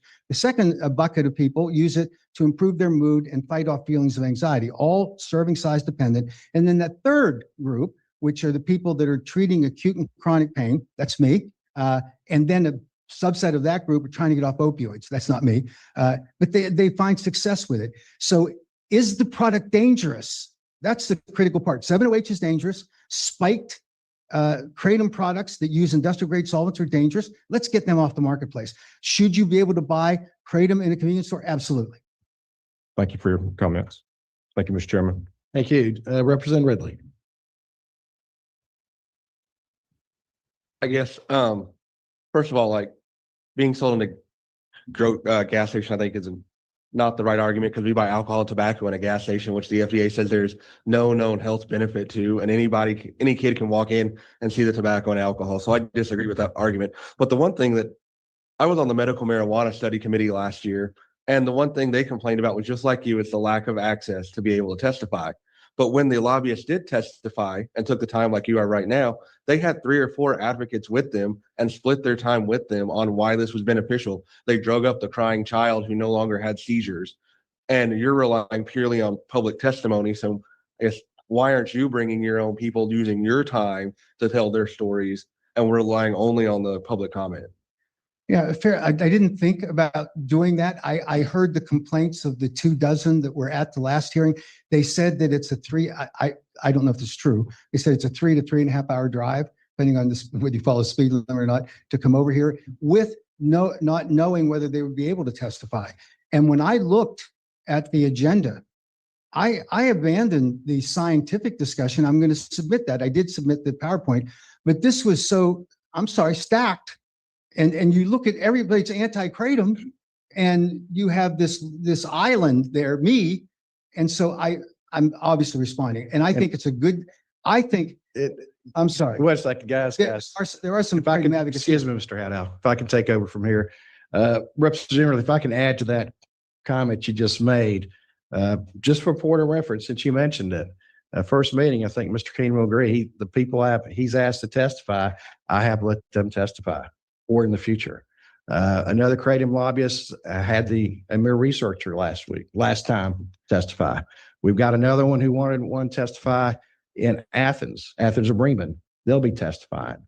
So I have responded to that industry. So anyway, I appreciate that question. Mr. Chairman, Mr. Chairman, you did not invite the Global Kratom Coalition to participate in this hearing. You did not invite the Botanics for Better Health and Wellness to participate. And we can discuss that afterwards. If we have the same lobbyist in mind who represents Global Kratom, they have been included. They were no. Mr. Chairman, they were not invited. I appreciate your testimony, Mr. Haddow. Thank you. Mr. Chairman, thank you, Mr. Haddow. Respectfully, I just think you like to listen. Testimony. I hope the kratom advocates can have time today to testify. We will have public comments this meeting. Thank you for your testimony. And then I'll hand out. Thank you for your testimony. I know you want to cut me off, Mr. Chairman. I just want to say I'll hand out the complaint so that the committee can look at it. We do this regretfully, but we think that there's no opportunity for this to be heard. Mr. Haddow, thank you. Okay, I believe we'll continue with the. Okay. We're going to leave it there. Thank you all for watching with us. I can't even speak. Yeah, those comments. Wow. That's just wow. That's wow. Well, the thing is, Happy Saturday. most people don't even know this video is out there of a hearing yesterday. And I think people in the community need to know, and you form your own opinion. That's why I said the only thing I'm going to say, the only comment I'm going to make about any of that is, does anyone now know how to bleach my brain? Literally, my head is pounding right now. Yeah. Yeah.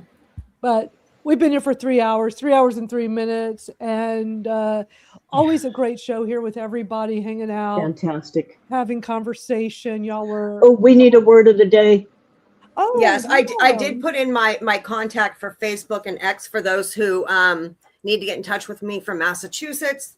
And it's all in the comments. Go back. If not, reach out to the girls. They will all put you in touch with me. But yes, we need the word of the day. Like this comment from Ella City. I nominate Madeline for AKH. Hey, at least she's very open-minded and willing to listen to us all. Y'all are so funny. Y'all crack me up. Got my vote. Yep. God, y'all are too much. Well, what should our word or phrase of the day be? Who has something good? Open-minded. Bleach. Bleach. Well, that's not really science. Science. How about science? Science. Yeah, the science is speaking. Follow. Yeah. Science. I like that. Science. Yes, that's a good one. So y'all put science in the comments so that we know you're here, you're listening, you're part of the conversation. That's our word of the day. I mean, I always follow the science, and that will tell the truth. Absolutely. The science does not lie. Absolutely. It does not lie. And I think that's, when it comes to Kratom, is one of the most important things. We have so much science on our side. And for those that are, go ahead. Anyone that wants to speak on Kratom, the science is there, readily available. I mean, kratomindex.com is a phenomenal place. That's what I'm trying to pull up there. Yeah. There's the science. Go that link, kratomindex.com. There's the science. Anytime you want to speak on Kratom, please just think of me and my poor brain. Do me a favor, speak realistically, and don't use nonsense to try and back up your argument. Yeah, don't use word of mouth. So strong. Yeah, our argument is so strong as to the benefits and safety and efficacy of Kratom. We don't need to make things up. Yeah. Yeah, I mean, it was some interesting things said there that made me go, what? But it's just the kind of thing where everybody saw what they saw, form your own opinion. We're not telling anybody, what to think of that. We'll still we're not out here pushing any specific narrative, like we're out here. We're just truth and science, facts. Yeah. We're Kratom consumers that want to keep access to our Kratom. And after watching that yesterday, I was like, oh my God, I am very concerned for our plant everywhere. Very. I have never been more concerned for our I have never been this Kratom than I am now. And this was words on plain leaf Kratom. Yeah, I was quite concerned after watching it. Yeah. And I just think people in our, here's what a good one. Brain bleach. Hashtag brain bleach. Y'all can put that in the chat too, because that's a good one. Thank you so much, Canadian Cat Whisperer. That's perfect. That's our second word of the day. Brain bleach. I mean, it has been a double whammy type of a day, so let's just have two. Let's have two. Exactly. Why not? Have two. What a doozy of a We're day. the Kratom Gals. We can do whatever we want. So, but y'all, thank you to everybody. So many of y'all. Thank you from all. the start, and you're in the live chat the whole time, and it's just amazing, this community we have. And just love doing this each week with all of you gals. Yep. And thank you all for cross-educating, I guess would be the word I want to use. Because I think all of us take something different and new away every week. And that's so beneficial and so good for all of us. I call it open-minded education. Mm-hmm. Yeah, you just have to be willing to learn. Yeah. And to know that you don't know everything. I'm okay saying, I don't know. Me too. Absolutely. Me too. And if I'm wrong, I'd be the first to admit it, you know, like Yeah. if I'm wrong, I'll admit it. Same. Same. Yep. Yeah. Well, always a great chat here. I think we'll Yeah. end Thank it you all, with, ladies. we'll end it with one of the best songs we could ever end with. You Can't Ban My Roots, because we're all just so fired up, and it's the best fired up Kratom song out there. So we'll be back next Saturday to do it again, like we always do. Who knows See what'll y'all next happen? week. Who knows what'll happen between now and next Saturday? I mean, half the stuff we Yeah, watched we got the today. extension. I didn't. everything, I yeah. pray Yeah. we don't come back here next Saturday and Massachusetts has a ban. I really, really, Right. I'm praying hard because Very concerning. there's What can people do? What can people millions do of right now? consumers of both plain leaf and extracts in Massachusetts. Reach out to the and, you know, governor. we are That's the- going to see it. Yes, governor, get appointments, send in videos, you know, like reach out to me. I'm happy to help, you know. And I know Sarah and Dan have also been working hard to help Massachusetts because that's a very, you know, it's Sarah's from the area. So, you know, reach out myself and or Sarah at Mitrospec, and we will help out. We will definitely help out, you know, with what's going on. And Jen Mercier as well. She's working. She's the East Coast advocate here. She's also helping. You know, she's got a lot of information if you need, you know, printouts and everything. She's the type of girl to go to for that too. So please reach out and we will get you in contact with all the right people to kick butt from Massachusetts, because it's not done yet. It's not done yet. It's not done until it's done, and even when it's done, you can It's still not done. You can, you can. We'll still be fighting.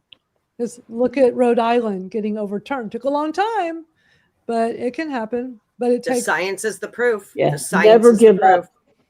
Never give up. Yeah, and just everybody know you have a community here for support. So we're all in this together. Yep. See you all next week or tomorrow on school. Yep. Yes, tomorrow on school. Yep. We got school tomorrow. We got school We tomorrow. got school tomorrow. We do though. I won't be there, but Venus always makes sure that our twice a week chat goes off without a hitch. So go join us over on school.com/Kratom Real Talk, or kratomrealtalk.com will also take you there. But it's a great, vibrant community we've got there, a private online community, a forum. We've got Zoom-like chats, kind of like this, but it's like a private Zoom. And twice a week, Thursdays and Sundays, we just hang out. It's casual. We just hang out and chat. Come as you are. Yeah, come as you are. Come hang out. So be sure to join us if you haven't already. I see Robin's coming right back there. But if we're unfamiliar with you, we do ask that you just turn on your camera for 2 seconds, and then you can go off and just be as you are. Yeah, we just, Right. Just yeah. for our safety as well as yours. Anybody brand new, we just like, because it's a private community, but it's, you know, we want anybody to come hang out that wants to come hang out, come as you are. I mean, sometimes, you know, Venus and Twinkle are just hanging out in bed, you know, chilling. Laying down. Exactly. Nothing, Yep. you know, so it's just a chill conversation, and it's not public, it's not online anywhere, but it's nice that we have a place that we can do that. Yeah. That's And very we talk different about from this. everything from the Everything. tea to all the Life, topics, how freedom, our life, days are everything. life. That's right. Everything life. Correct. Yeah, it's nice having that.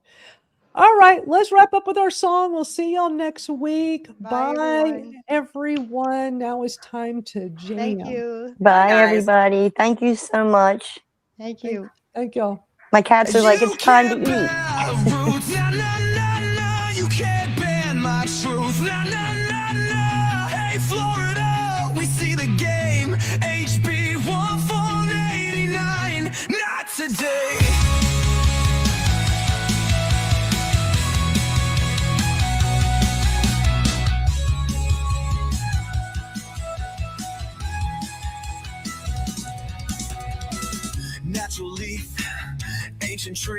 Now they wanna make it a felony.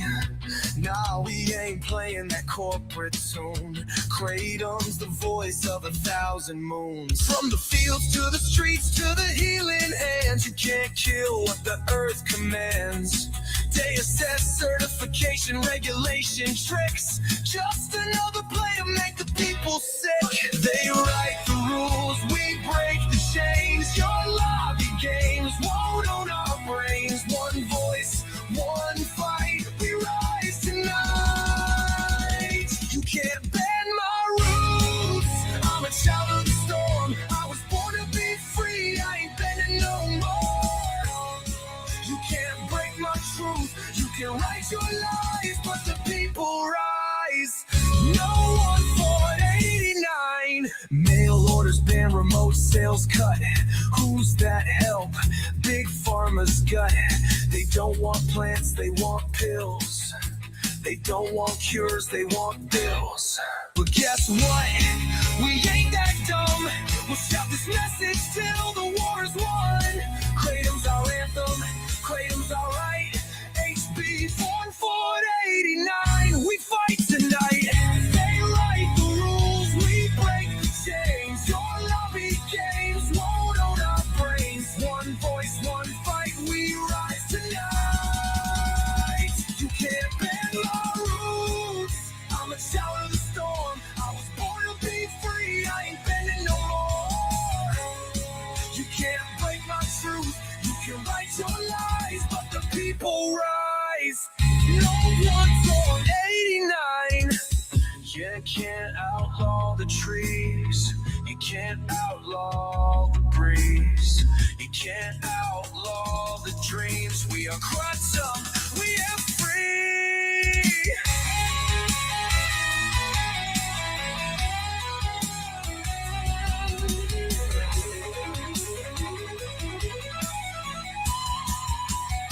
You can't bend my roots. I'm a child of the storm. I was born to be free. I ain't bending no more.